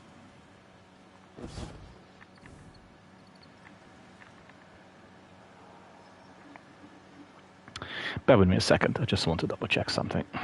Received some messages here, I need to see what is coming in. Yeah, PlayStation is asking us to carry on with our Days of Play challenge, so I don't know whether... Playmo says that the season doesn't start until the 11th of June. It's possible. It's possible that there is some sort of delay before the reset on Tuesday. As I've picked up something from the war chest, from the war table, and it told me that, I can't remember, it was something indicating that it will occur a bit later. I can't remember exactly the words. Maybe it was to do with the destruction of the final shape or something like that. I don't know. Difficult to tell. Yeah, just coming back to Days of Play. Days of Play are basically 2 weeks offered by PlayStation for everyone to engage with a multitude of activities, basically to hammer some of the games on the list. It's like selected quests, and then you're getting in-game currency, which you can be swapping for certain kinds of goods. But I have to say, in comparison with Xbox, it's a bit weak or meek, as a lot of these items that you can pick up are a bit like emotes or avatars, and things which are not particularly significant. And if you're collecting Microsoft rewards points with Xbox activities, and actually it's become a bit easier in recent times. They reworked it and it's easier to collect, and it's much faster than in the past. You can be claiming your monthly subscription. So for instance, last month I was able to accrue almost 10,000, and then I had my month of Game Pass Ultimate free of charge, and that seemed like a bit more substantial. So I'm not really driven to Days of Play, as some of the games are not really to my taste. But anyone else who's on PlayStation, just want to invite you to try it and to contribute, because it will benefit the PlayStation gaming community. And you may find some games that are of interest to you. I want to ask our friend Playmore about the Summer Game Festival. Have you watched the opening last night by any chance? Had a chance to see it? And if so, if you watched it, I'd be curious to hear what titles grabbed you, because there were quite a few titles, and everything was very much sort of indie gaming focused compared to the other presentations, which was to my surprise, with exception maybe of 2 or 3 games, like for instance Monster Hunter World. Just curious to see whether you have spotted some titles that are of interest to you. It's quite a multitude of titles. There's a mixture of PC and Switch and PS5 and Xbox Series X and S games. So it's quite a lengthy presentation with very many trailers crammed in. Yeah, our friend Playmore says, no, I've not seen it. Planning to watch the replay on YouTube while having my dinner. Well, it's very easy to watch.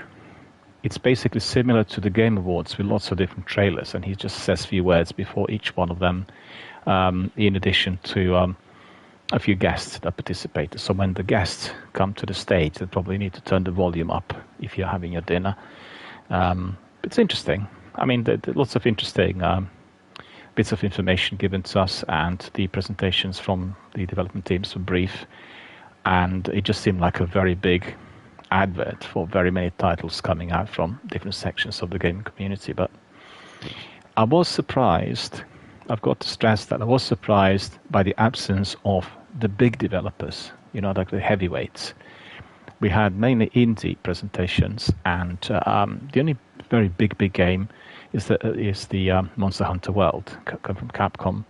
And then we had an announcement from Sam Lake of Remedy that there's been complaints coming in about Alan Wake 2 not being really start moving my character, because otherwise they'll kick me out.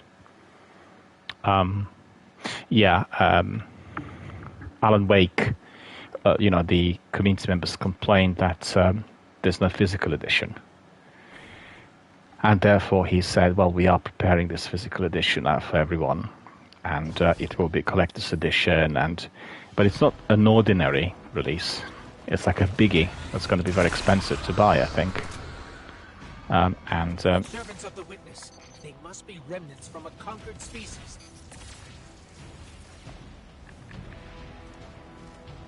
I like Remedy. I think they're really a very, very good developer, very innovative, and also they have their own kind of signature with the types of games that they produce.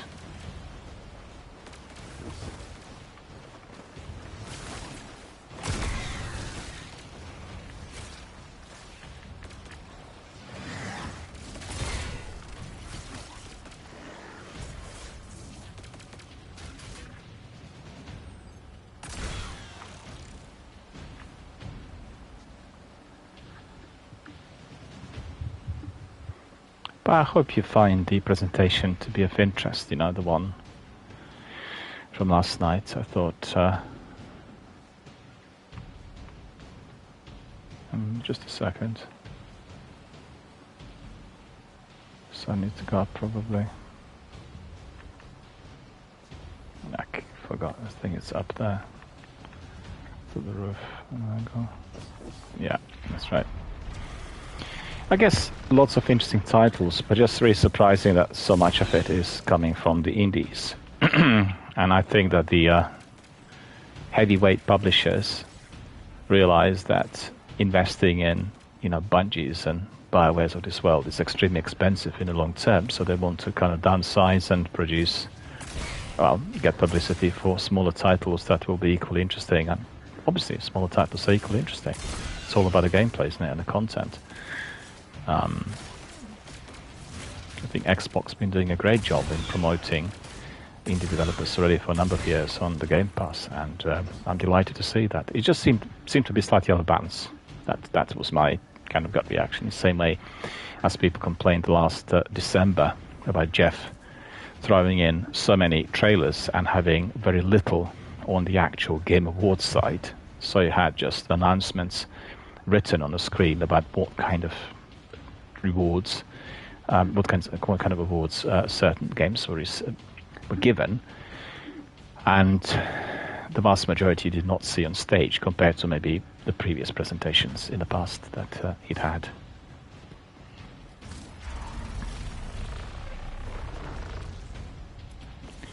I like Jeff. I like his enthusiasm and energy, which is truly inspirational, and he basically created something magnificent out of nothing. And he stuck to it, although there was a lot of apprehension initially about the project.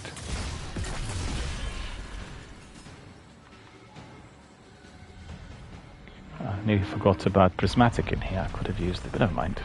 I'll use it now.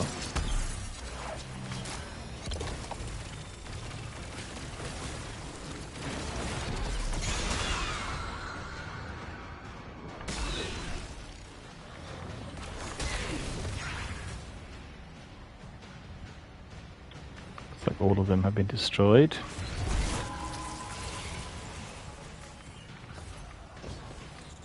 Well, if we can't be getting anything from here, we just need to be closer. Pathfinder-wise, we'll just go back to a Warlock. And we'll get on with Beyond Light. There's always something to do in Destiny, so that's not really a an issue.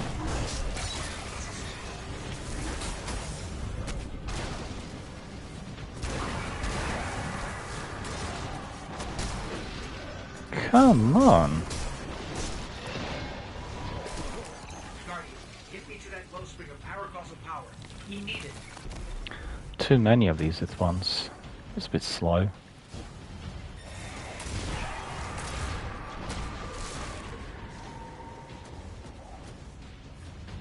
To go up there to recharge. Your power tore right through their defenses.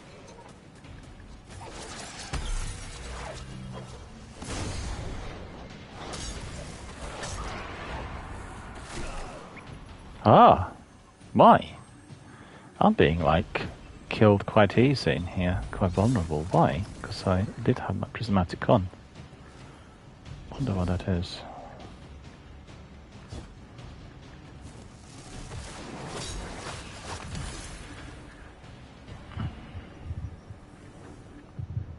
I know this street. I know that shop.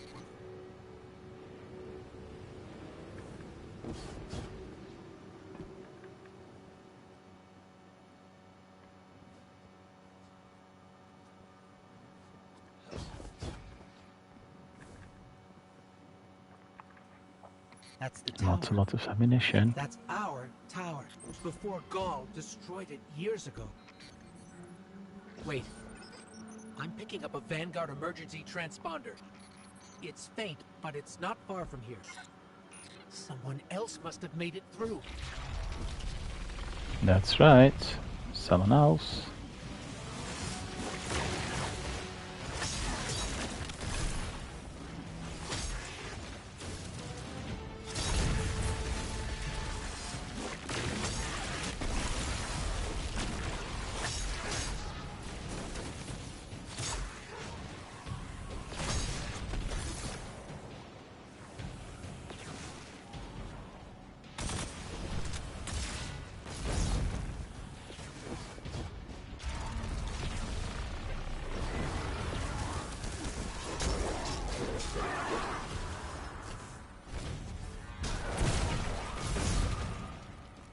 Well, that was hairy.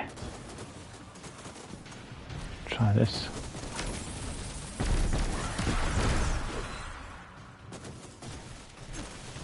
Ah, this didn't work.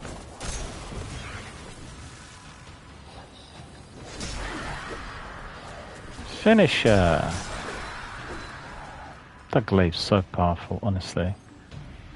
6 of them went on melee, so that was really... Need to get in here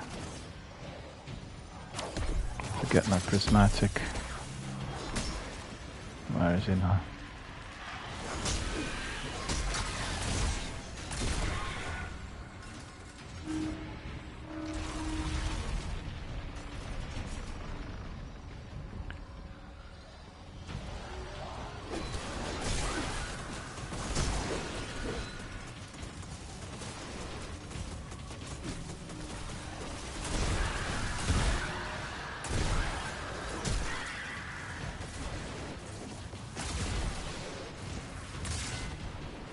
Ah.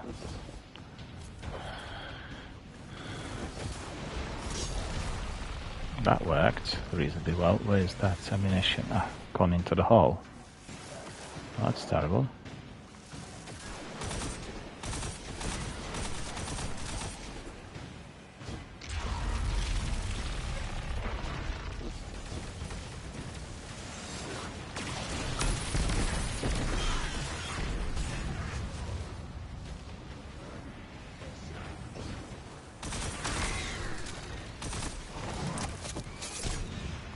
Oh, that was the first one of that kind against those enemies, got to admit.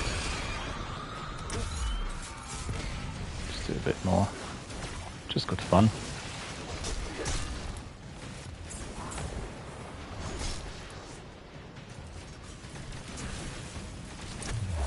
Both of them have got finishes on them.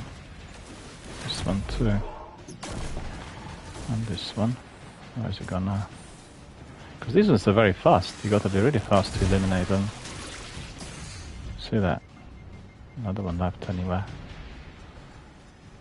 Chucked into the wall. That was no fun. It was fun.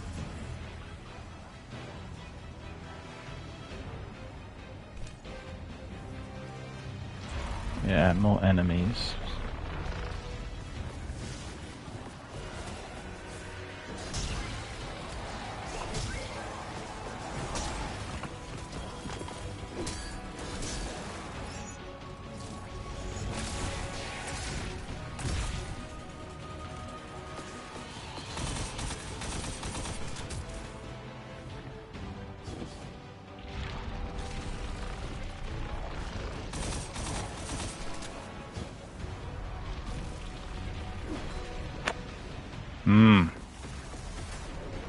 Nearly fell.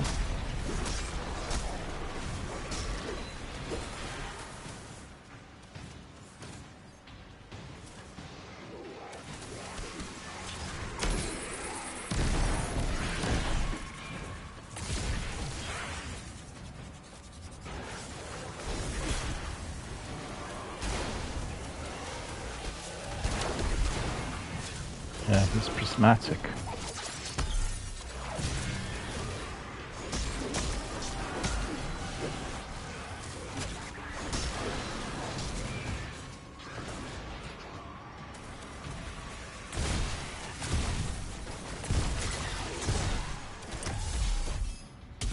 Oh, that was successful. Take the Icon of Darkness. One. Oh, several more, not one.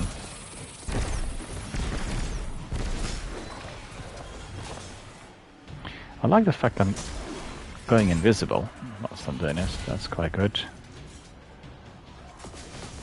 Thanks to that perk on my armor. Just get reminded of the fact that being a creature of habit here in Destiny is definitely of no use. You want to be trying out different bits of armor and using all kinds of mods. And that's the whole idea behind exotics and specialist equipment which we are to be wearing.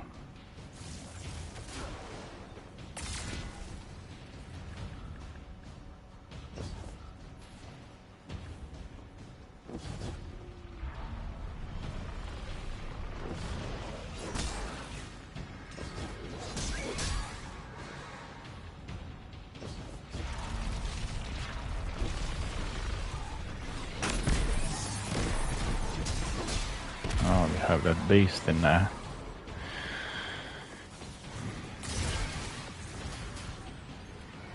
Massive big ogre. Better be careful not to be killed by him because I don't have prismatic well in here, I don't think. I don't need it at the moment. Let's try it.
Yep, that's right. So we go up there and unlock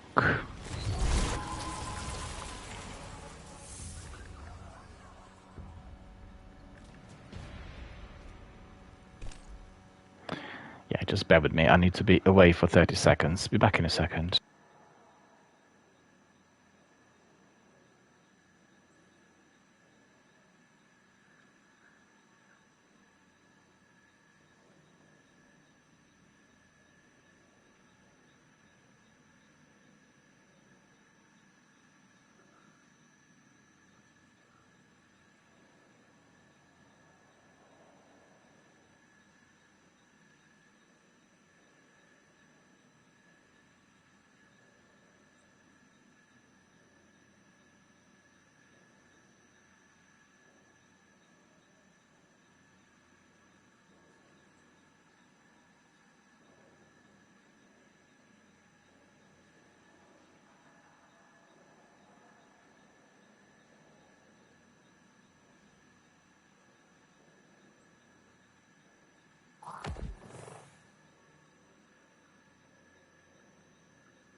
All right, let's carry on.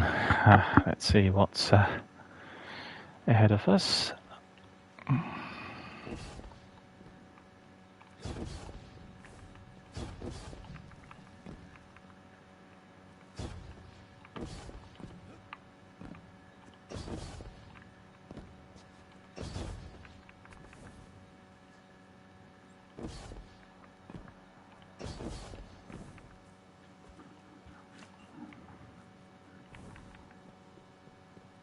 I like that. I really do. It's like some sort of prismatic structure. See, I'll take a screenshot of this on both sides, just reminding you of the fact that you have now another subclass on your disposal, so you can have everything at once. It's really funny because you can resort to prismatic, combining everything, or the separate ones, right? Go to this, go to that. Just double check something's any change to it.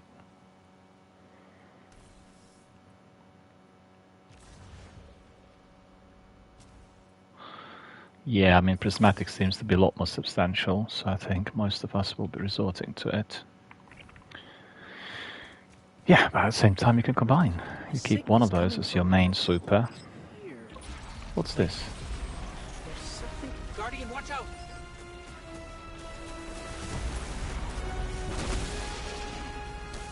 I didn't manage to place my banner. Ah, that wasn't too good.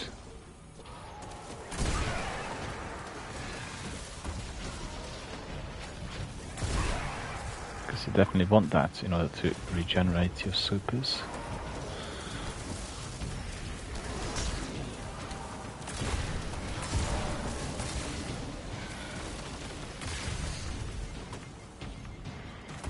Best to be at the back, I think.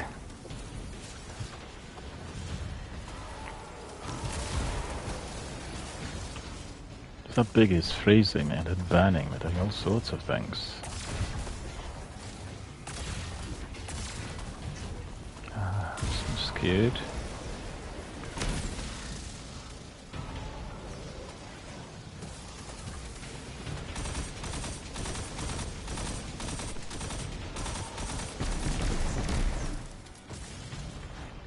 Yeah, that worked reasonably well. I thought that grenade didn't go to its proposed destination.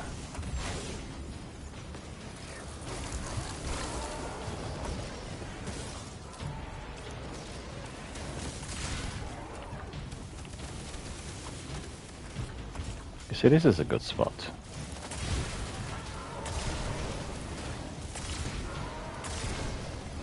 Because I can see them, they can't really see me.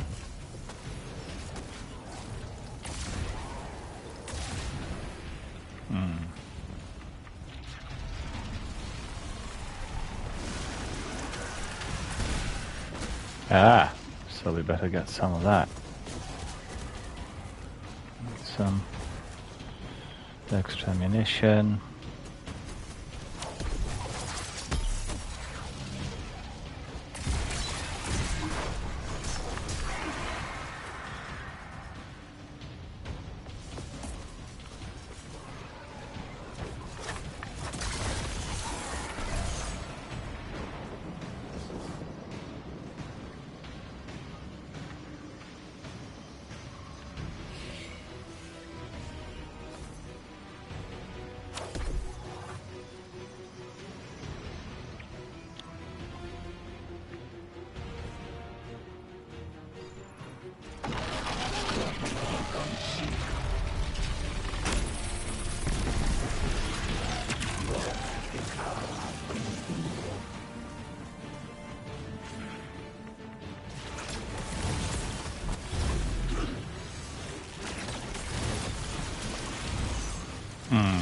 Okay, he's still very strong. I thought that my sword, Prismatic Fist, could be a bit stronger, but never mind. I'll just keep firing, that's all.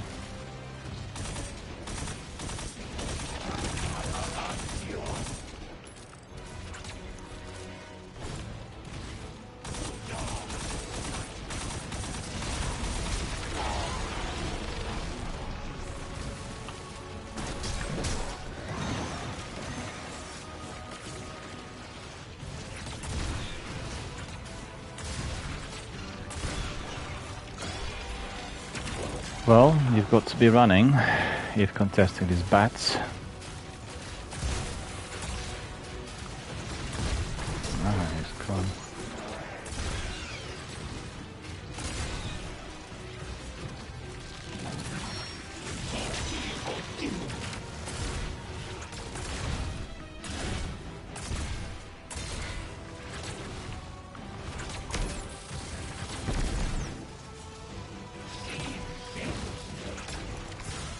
Well, a proper rocket launcher will do better in here. Just a fact.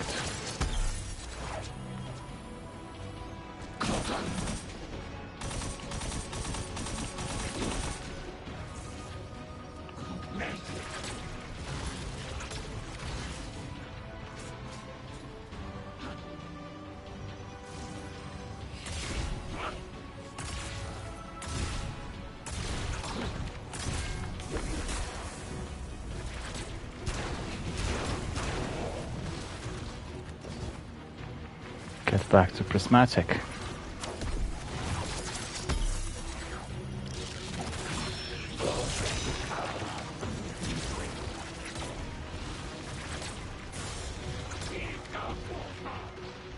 Barely survived in here.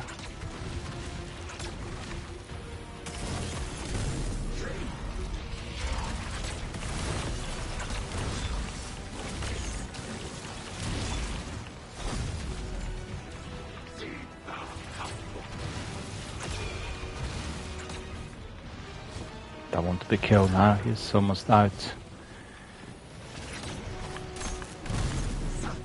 He's gone up there, I didn't see this.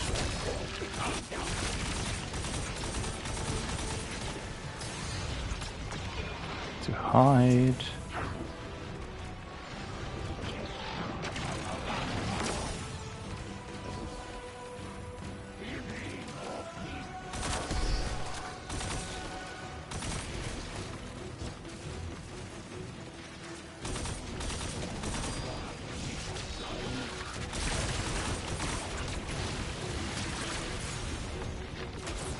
Oh, go away. How was this possible? He got me with that Stasis strand. I mean, never mind, we'll do it all over again. But I will be using my rocket launcher now. Because that rocket launcher is a lot more useful in this situation. And that is essential. Remember to do that.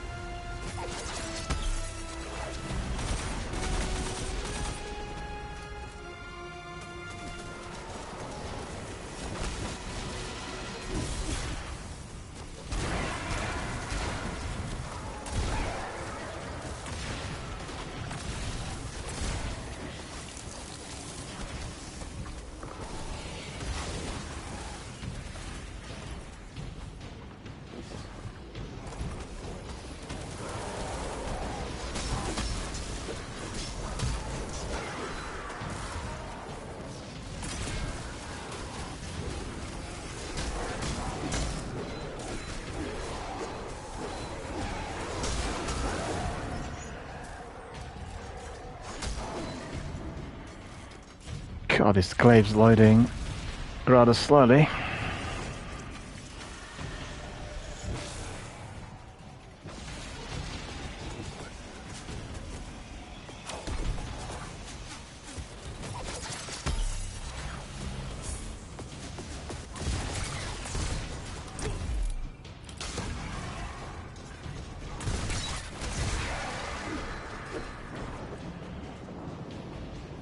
Nice and easy. But the big boss is not that easy, and I hate him. He's the one from Lightfall. Or maybe he isn't, he just looks the same. You know, one with a big scythe that keeps hacking everyone.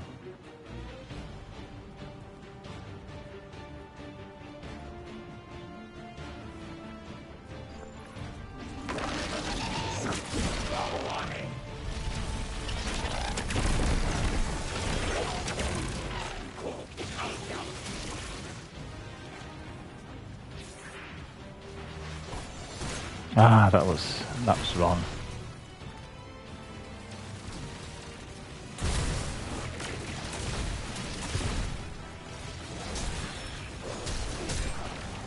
Get rid of these ads first.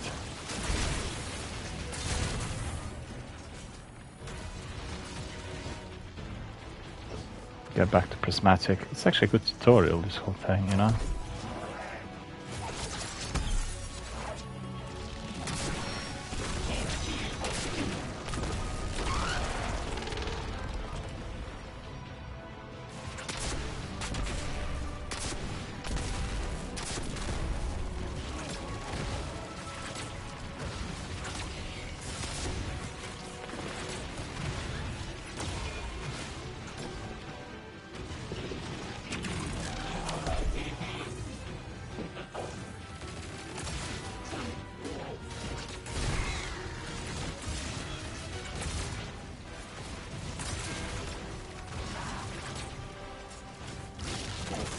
So many of these.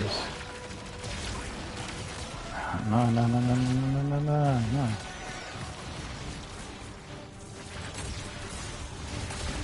It's gonna get me again. Oh, careful.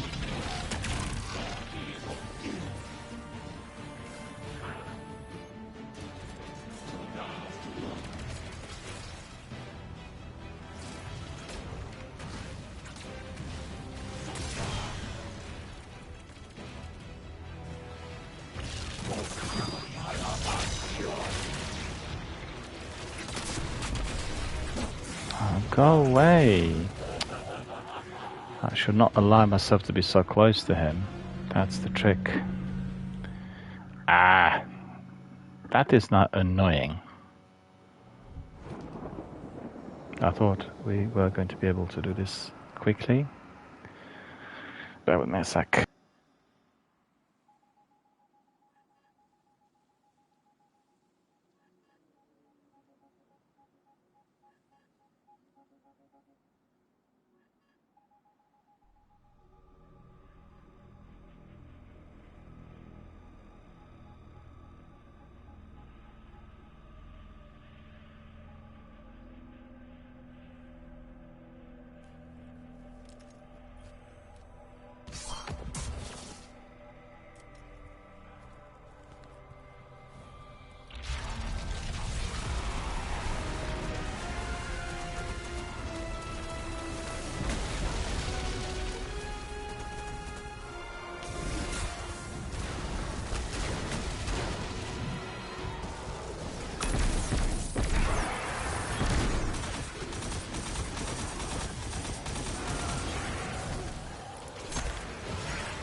That was intense. I think I need a minute.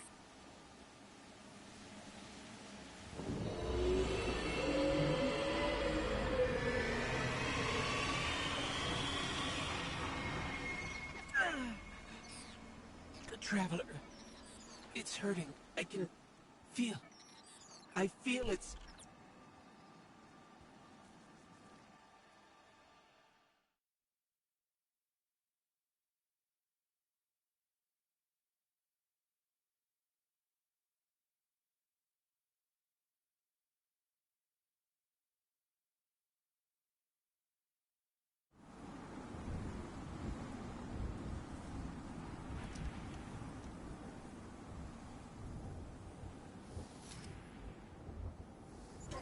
Thanks.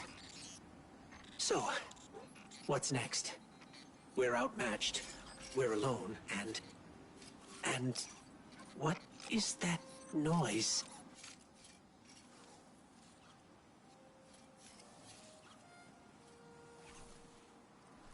It's coming from over there.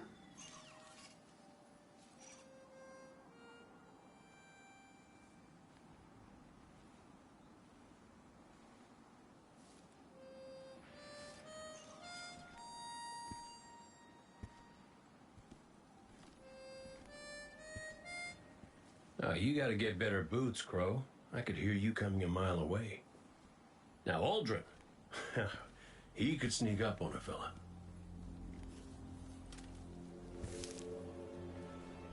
You're not Crow.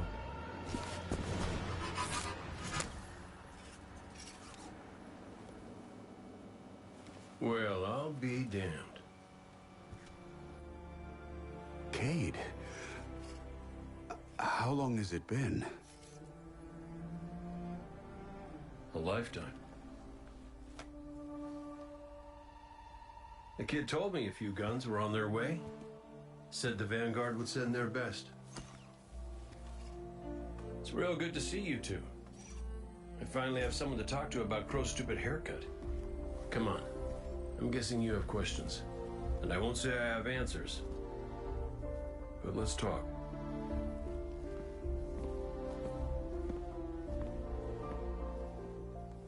I like Crow's haircut.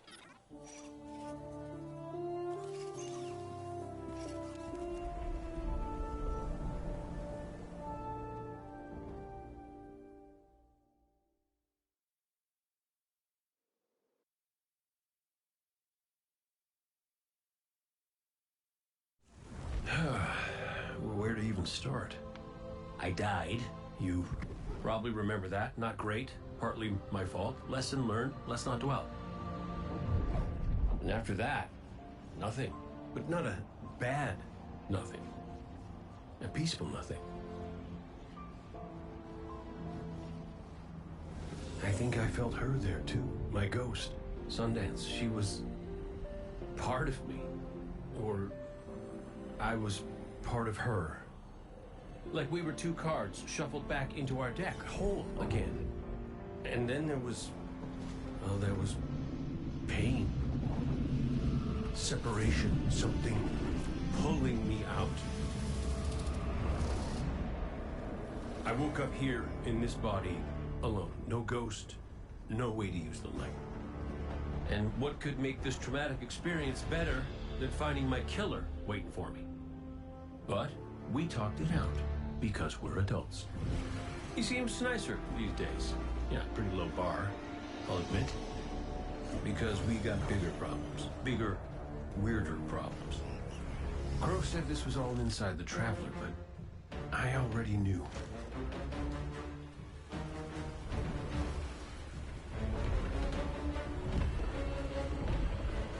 It's in pain. Pain I can feel. Somebody's up in that monolith with their hand on a knife. Crow calls it the witness. And what it's doing out here has a name, too.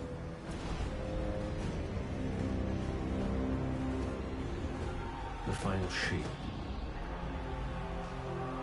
It's the end of everything.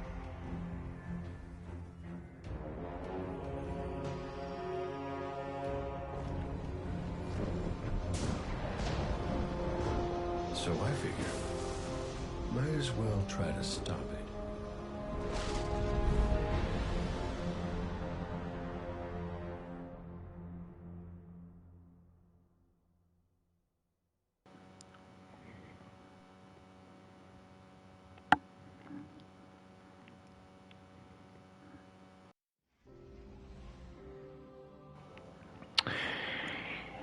What I really do like about the opening campaign mission of The Final Shape is that it is providing you with a very good introduction to everything that is to follow. And also it's kind of coercing you with some curiosity into a kind of questioning what this Final Shape actually is. Even if you're not interested in purchasing the DLC, you may be driven to it because you want to find out, you know. And it's for the first time, I think the Bungie team managed to kind of put two and two together in order to kind of draw greater interest, and that works fine.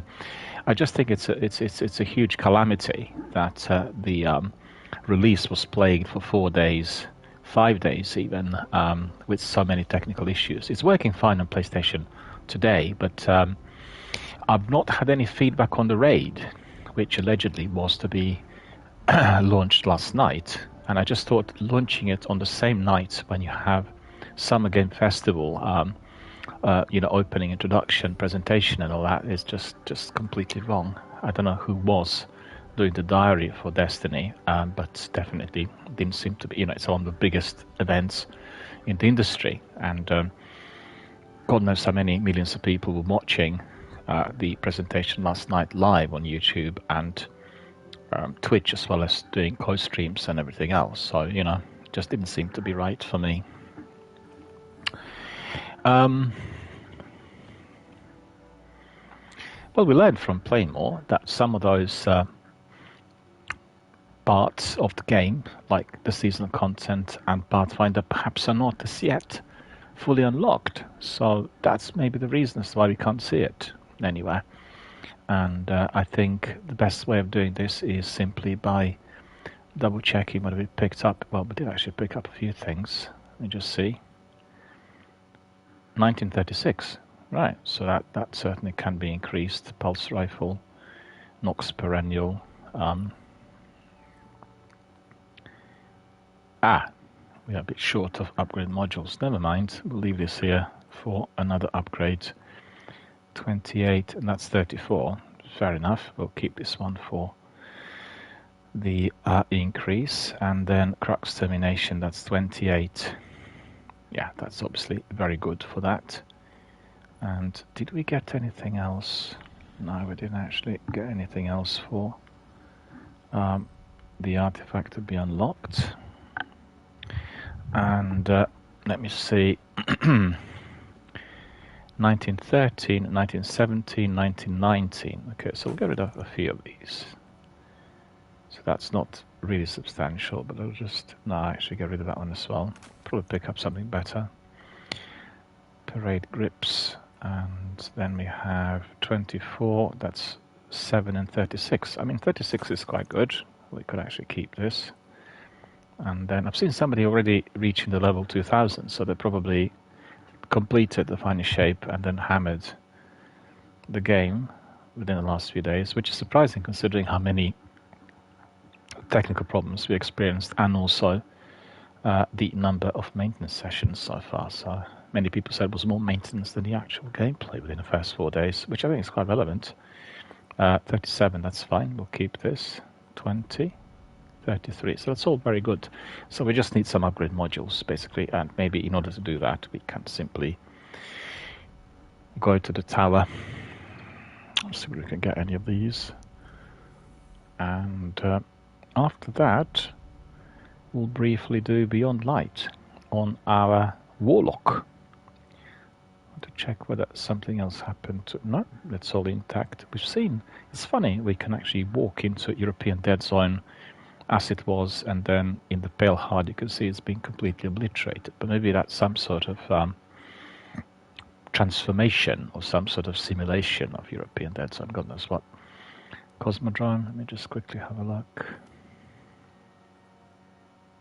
Disgraced Fallen Saber. Devil's Lair, yeah.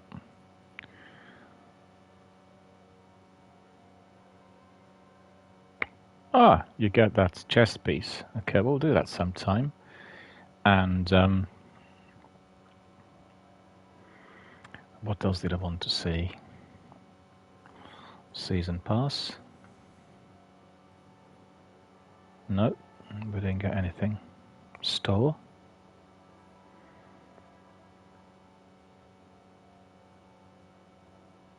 No. So off to the tower. Just do a bit of admin and then we'll go to a Warlock. We carry on with Beyond Light for extra 30 minutes and then I'll depart. Bit of a shorter stream today. I think generally my streams will be timed between 4 to 5 hours on average. I will not be having any more these very, very lengthy marathon streams. I'm not that keen on them. I have to say I kind of lose focus after about 4 hours and then it becomes a bit tiring and it's better if we have it, I guess, shorter and somewhat more crisper. I like that, the design of the Traveller and the Pale Heart, the kind of mauvish, purplish colours. A nice addition to the Destiny universe. What I didn't like was the initial maps on... Oh, Act 1 coming soon. There you go. There you go. So now we've got it. You see that, Playmore? Do you see that? Do you see this? So we'll actually... You're right. This message should have been present from day one for everyone coming in to be fully aware of the fact that Act 1 had not even started, because we all thought that we were doing something wrong, right? Well, I did. And also thought maybe I need to purchase the expansion in order to access some of the content. But Pathfinder, I think, will be unlocked at the next weekly reset, and that will be on Tuesday. Yeah, Playmasters totally agree. Such an odd decision. Well, to be honest with you, I think everything just went south because of so many technical problems, and instead of doing what they would be doing otherwise, they had to be concentrating the full team on resolving those issues. So you could see in here, it tells us also Pathfinder introduction. Pathfinder is a new objective system that asks Guardians to complete objectives in Crucible, Gambit, or Vanguard activities to earn a valuable reward. Open the Director and navigate to the Vanguard screen to learn more. So have I just unlocked it? Do you know what? I've just read when I was having a short break on Twitter that some new activity had been unlocked. I think it's like a 12 person activity, 12 players activity unlocked today, because the message would have come to me within the last hour. So I really want to see whether that's been unlocked, and that probably is in Pale Heart. It's something like Onslaught, that sort of activity. And just had the message, so I've not even checked whether that's already been launched. But coming back to what Playmore said, such an odd decision. It's just, I'm sure they planned for everything to be as meticulous as possible, because on the technical side, it was so poor. It was a terrible, terrible release. They probably just had to put everything on the back burner. So we got this message 4-5 days later.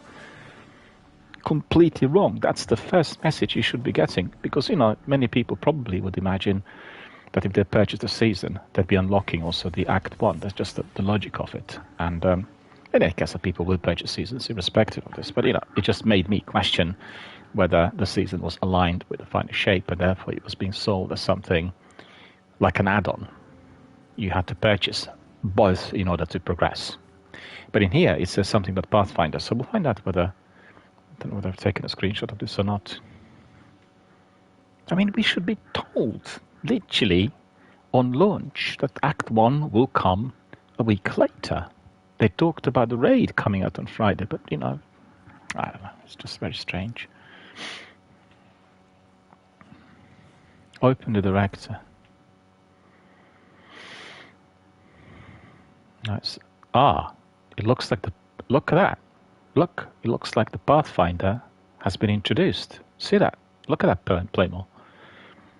I replayed the Pale Heart mission 3 times now. Played it for the first time, which is normal level, then legendary, and then now again on normal level.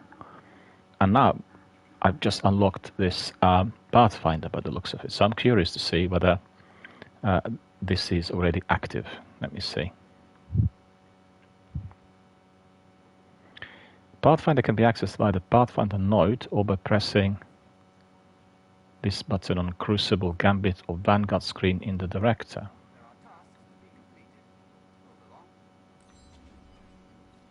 There we are. Look at that. Look at that. Look at that. So that's the Pathfinder. That is the new thing. Okay. So I've been waiting for this for 5 days. 5 days I waited for this. I can't believe it's eye-watering, honestly. It is. So play more, you can see it. That's what Pathfinder looks like. Yeah.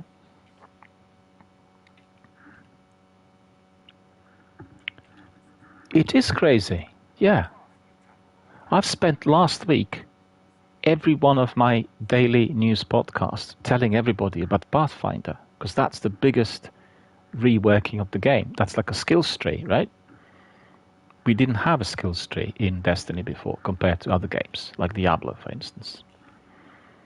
It's a bit different, obviously. It's based on, I guess, grinding and you progressing more successfully towards certain goals. But it's skills tree, basically. And 5 days we had to wait for this. Take that screenshot. And I personally I'm not sure as to why it emerged right now, but it was to do with my gameplay, or they just launched it today. I'm not sure. Maybe one had to be finishing it. No. I mean, I've gone in today. There was nothing said about Pathfinder, so it must have been just launched. So, what is Pathfinder? Let's see. Complete objectives and claim the rewards by engaging in various activities. Claim objectives to complete the path towards the center and claim the path reward. Additional rewards are provided within the first path completed each week. Once the path reward has been claimed, the Pathfinder can be reset, offering new objectives and the opportunity to complete another path. Objective progress, unclaimed rewards, and the path reward will automatically reset at the end of each week.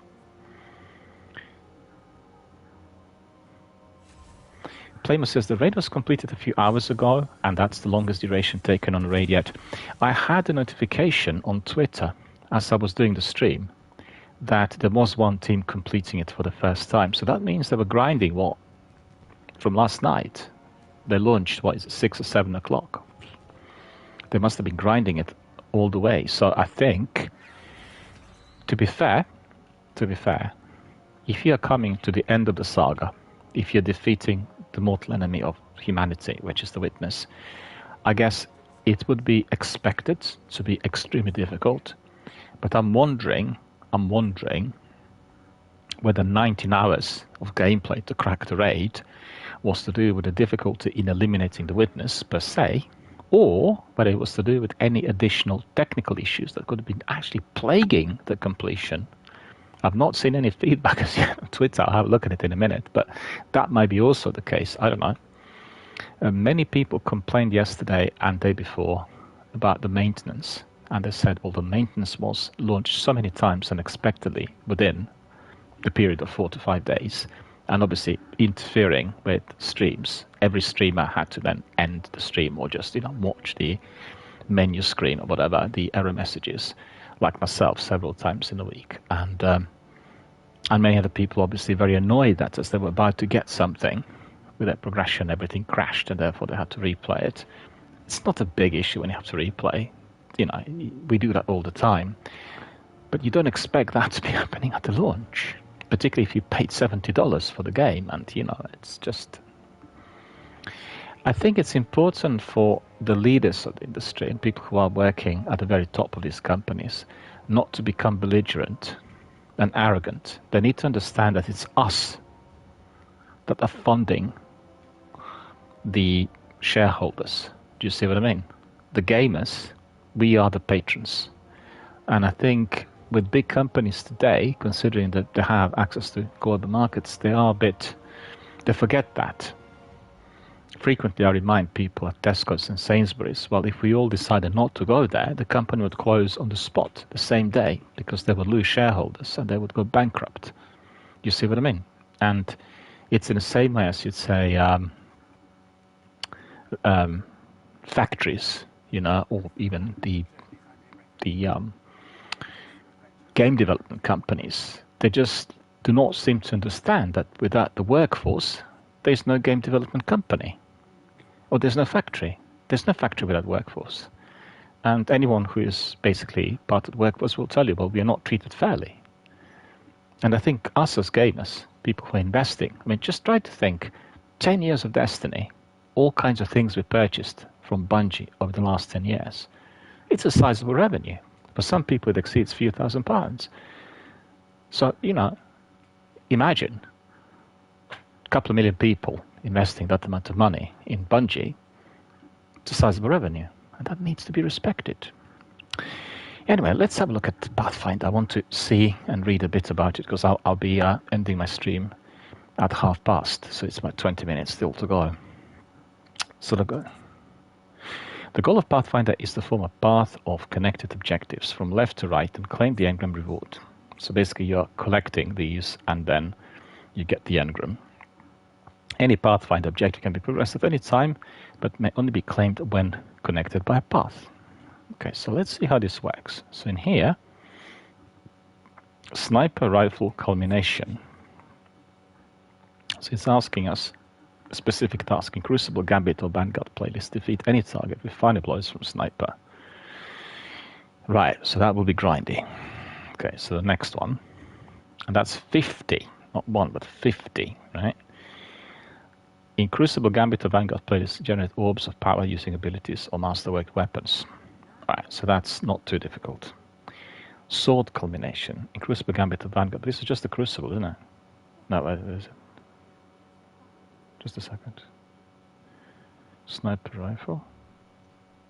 It's not just the Crucible, it's any, okay. Complete Vanguard playlist, 3 of them, so that's similar to the bounties that we had previously. Sword, right, final blows, culmination. Collect heavy ammunition, okay. Hand cannon culmination.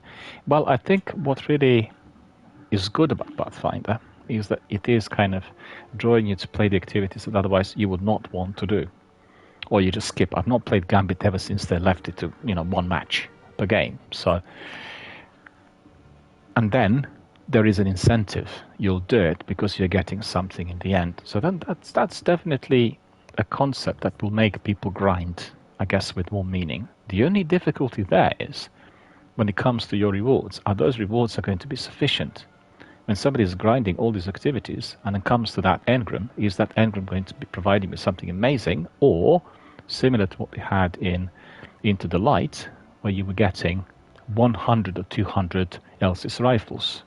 You don't want 200 Elsys rifles. It's just completely unnecessary. In fact, I would say that getting armor that's differently designed, like with different skins, basically, would be more useful. Same weapon, maybe some different perks, but at the end of the day, you will have probably the choice of 3 amongst the best, and you'll keep those 3 and everything else is not necessary anymore. So let's see what's next then. I see. So in Crucible, you will need to defeat Titan, so that could be grindy. In any Crucible, defeat opponents by jolting them with arc. That's going to be grindy. So in here you've got several activities. Crucible, Gambit, or Vanguard. Okay. Black Hole byproduct. Defeat targets in Gambit. Okay. Melee Slayer. I think in the Crucible it will be probably most difficult for everyone who prefers PvE.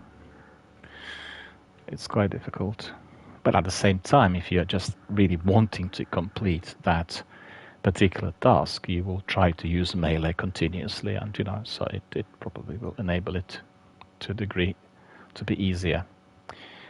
And it also depends on what types of people you will get in the Crucible. I played a few matches recently, and I've got to say there were some people who were complete newbies or had very poor-internet connection or something, and it was easy for me to be getting 15, 20 eliminations and doing everything else. But when I go in with Sekopupu, who is the veteran of the Crucible and who's like a tip-top player, then everybody else, because of his ranking, comes in as very experienced, and therefore I'm being completely obliterated. So, don't know whether they reworked the strategy now for this new Crucible system, but the way it worked before was definitely not to my satisfaction. Okay, Sniper Rifle final blows, Fallen Striker defeat combatants in Vanguard playlist, Fallen So that's, again, more... What is this? Use sidearm. Okay. I'm just wondering whether, when we're progressing towards the middle section, whether these tasks are becoming more difficult. Yeah, the answer is yes. Precision in Crucible is more difficult. And then challenging enemies defeated. Okay, that's not so difficult. Because, you know, you finish challenging enemies in Gambit, and then you'll have Grenade Striker. That's quite, you know, easy. And then you have that one, and that's going to be grindy. So they're keeping like one per section that is very grindy. In Vanguard playlist, defeat bosses. Well, you do that. And then, again, defeat targets. Okay, so it depends. I think some of these Crucible-related are more difficult than others, from what I could see. And then path completion reward. And then you can reset it, right? Form a part of the path completion reward. Okay. So Pathfinder Overview Part 2. For additional Pathfinder information, please refer to the help icon up there. And that's tooltip located in the upper right corner of the Pathfinder map. We already had a look at this. Complete objectives and claim their rewards by engaging in various activities. Claim objectives to complete the path towards the center. Claim the path reward. Additional rewards are provided with the first path completed each week. Once the path reward has been claimed, the Pathfinder can be reset, offering new objectives and the opportunity to complete another path. Yeah, it's similar to what you had with the artifact. Objective progress, unclaimed rewards, and the path reward automatically reset at the end of each week. So every week we'll be getting a proper reset with different rewards. So my friends, that's the Pathfinder. That's the biggest news here in Destiny. Ever since we started playing the game. For myself, that's about 8 years, but for most people it's 10 years. So there you are. Has anyone else unlocked Pathfinder? Have you found it? Sorry, I've seen... our friend Playmore said that raid was taking 19 hours. Yeah, I've seen that posting, and there was this one team that won it. I want to see whether it's Svetsikal that got in first again, because he seems to be winning quite a lot of these competitions. He was the first one with something, can't remember what it was. It was something to do with Into the Light. They were running that competition with Twitch drops, and his team, Svetsikal team, was number one. And he did manage to get a few things in the past as well, I remember. He's a streamer, and he's a top Destiny player for PvP in particular, and definitely you can check out his streams if of interest, and you can get a lot of information about his team and the guys on his crew and the way they do it on various postings through Bungie website. Right, so if I wanted to, let me see. So I was looking at this, there's Vanguard Ops. Right? So you click that. Basically, the way it works on PlayStation is your cursor is being placed on a particular activity, and then you click the the direction button to the left, and this comes up. So I'm curious if I went, for instance, to Nightfall, right? Clicked on that.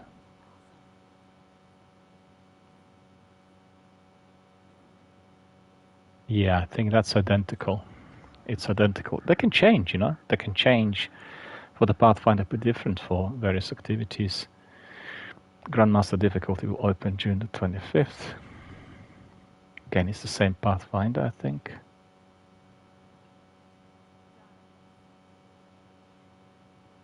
Vanguard. Yeah, I think it's the same. Not checked every single bit, but Onslaught. I'm glad to see that Onslaught had remained. Onslaught is a very enjoyable activity. I really enjoyed it as much as I did like Escalation Protocol, so that for me is really a huge bonus. So now we know. Now we know. Okay.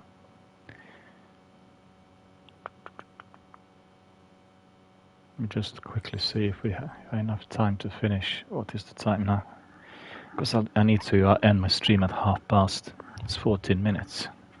I think maybe if we've gone to Vanguard, unless it gives us one of those difficult ones, we should be able to see progression.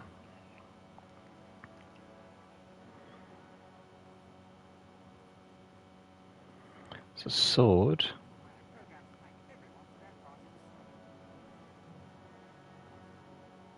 It's sniper.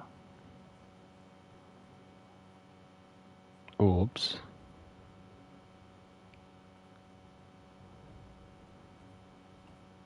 Sword.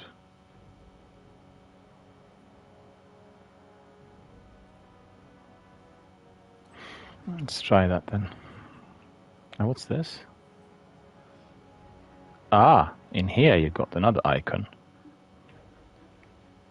Complete a Pathfinder path and claim rewards, so you can be completing several. That's going to be quite competitive. Lots of people will hammer this, and you know they'll have different rewards.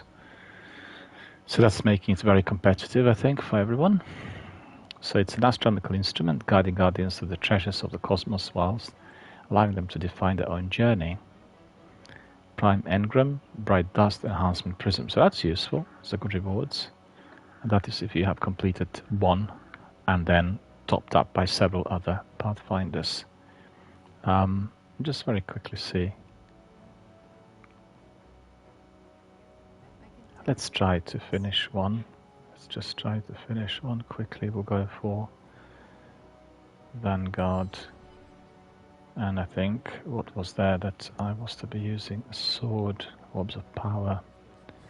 Vanguard playlist, how many? 3. Sword culmination. Heavy ammunition collected. Hand cannon, okay. Put hand cannon on. Yeah. Rapacious appetite. No, actually, I'm completely wrong. Don't have a hand cannon in there.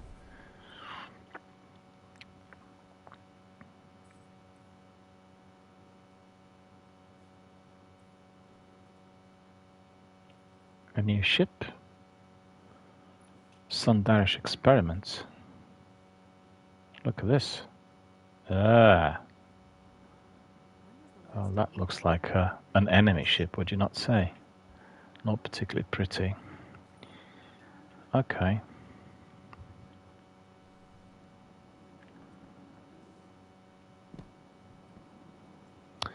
Well, maybe we'll just have a quick peek. See that. Where's that snipe?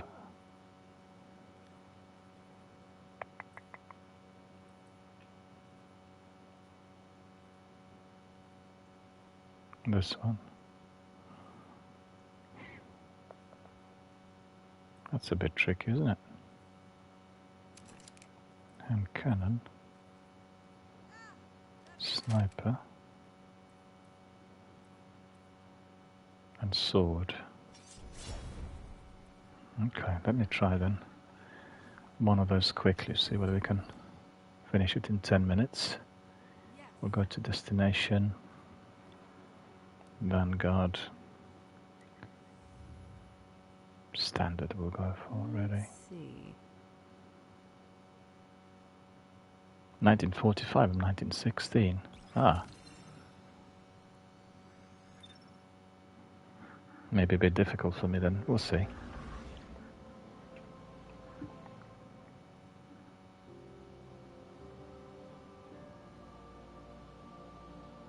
I just want to try a bit to see whether it works on the Pathfinder. We'll see.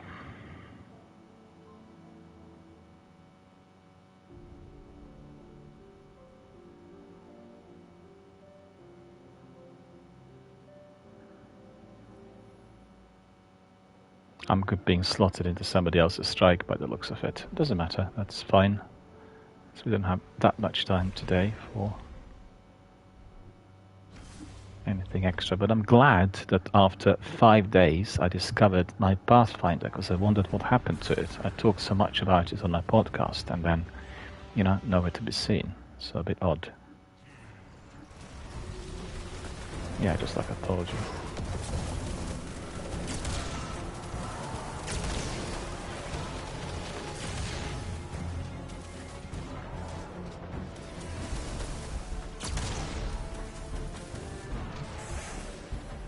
Yeah, I got killed as well. Somebody else was there to be revived.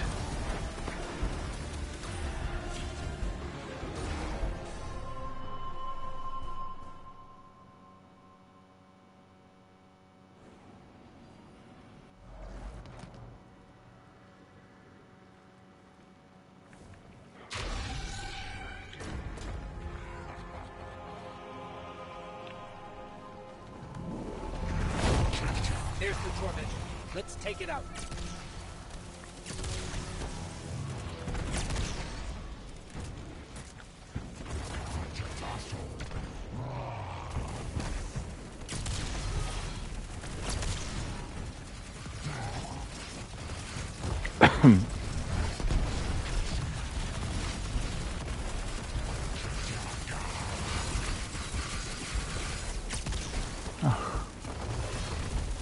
How could that be that I missed then?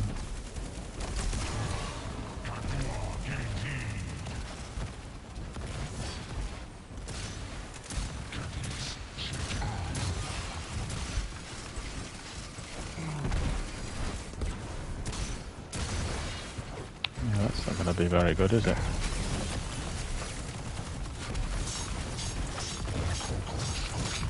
Oh, he's immune. It's no use, really.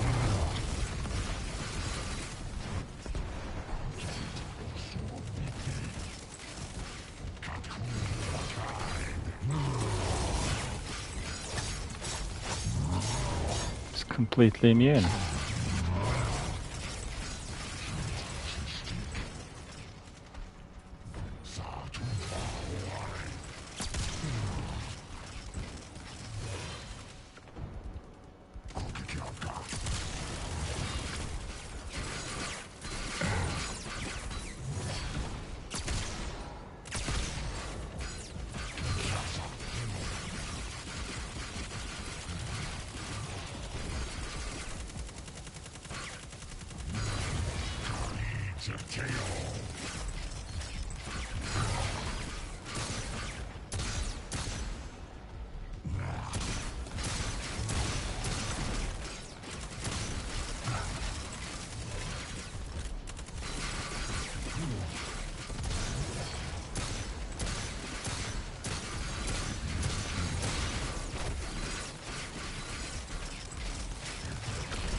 Oh.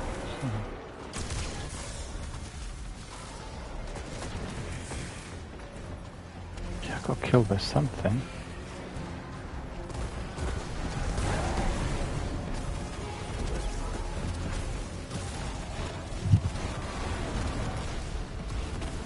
Thank you.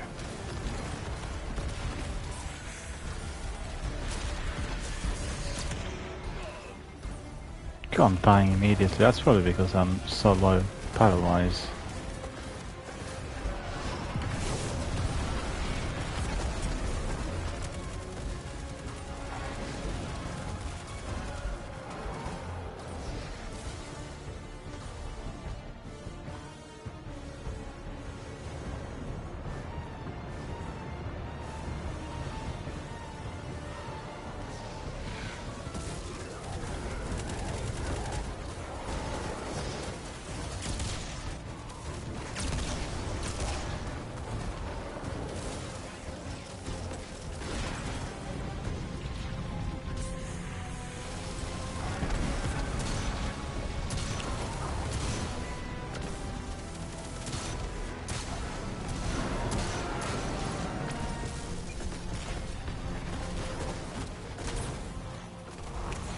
Well, that's no use really, because I'm I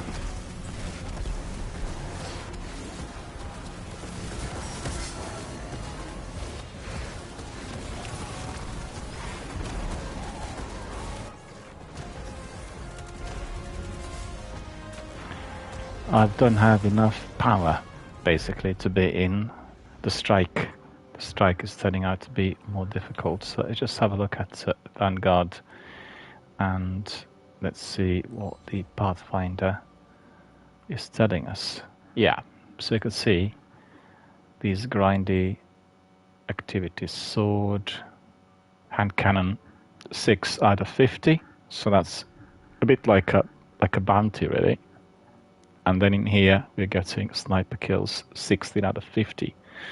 But I think due to the fact that my weapons are still from the last season, I've not been infusing them and enhancing them. It did say that the level for the strike was 46, and I was only about 16 or 18. So no point of doing it, really. It's not good, really. Right, so I think that's about it for today, my friends. Thank you for watching. Thank you for supporting my channel, my charitable fundraiser. A big thank you to Playmore UK for donating to Mind charity. Thank you for that. The money has gone to Mind already, and it's been registered on Tiltify. I can confirm this. I received notifications. Very grateful. Thank you for that.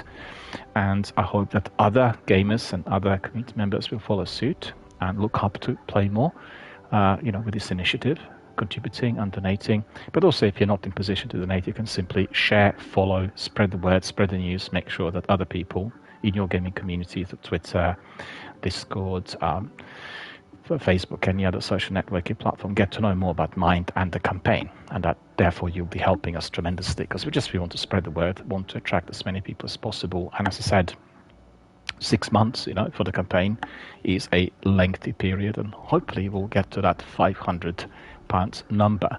Because if we had 50 donors of £10, that would be already 500. If we had 500 donors who were just investing £1, again it'd be 500. So just it's a realistic target for the numbers that we have here in our gaming community. And I just want to ask everyone, well, if you were in the need, you would want to go to such place to be receiving support, because you have the need to be there. You've got to be there because you're suffering from some sort of illness that's affecting your mental health. And just think about that. Any one of us can end up there, and any one of us may well require such services under the certain circumstances throughout our lifespan. So it's very important that we invest and contribute and make sure that our charities that look after people who are in the need are being supported and helped. So thank you, Playmore. Much appreciated. Thank you so much. And I will say a very good afternoon to everyone. I'm departing now, and we'll carry on tomorrow with a bit more.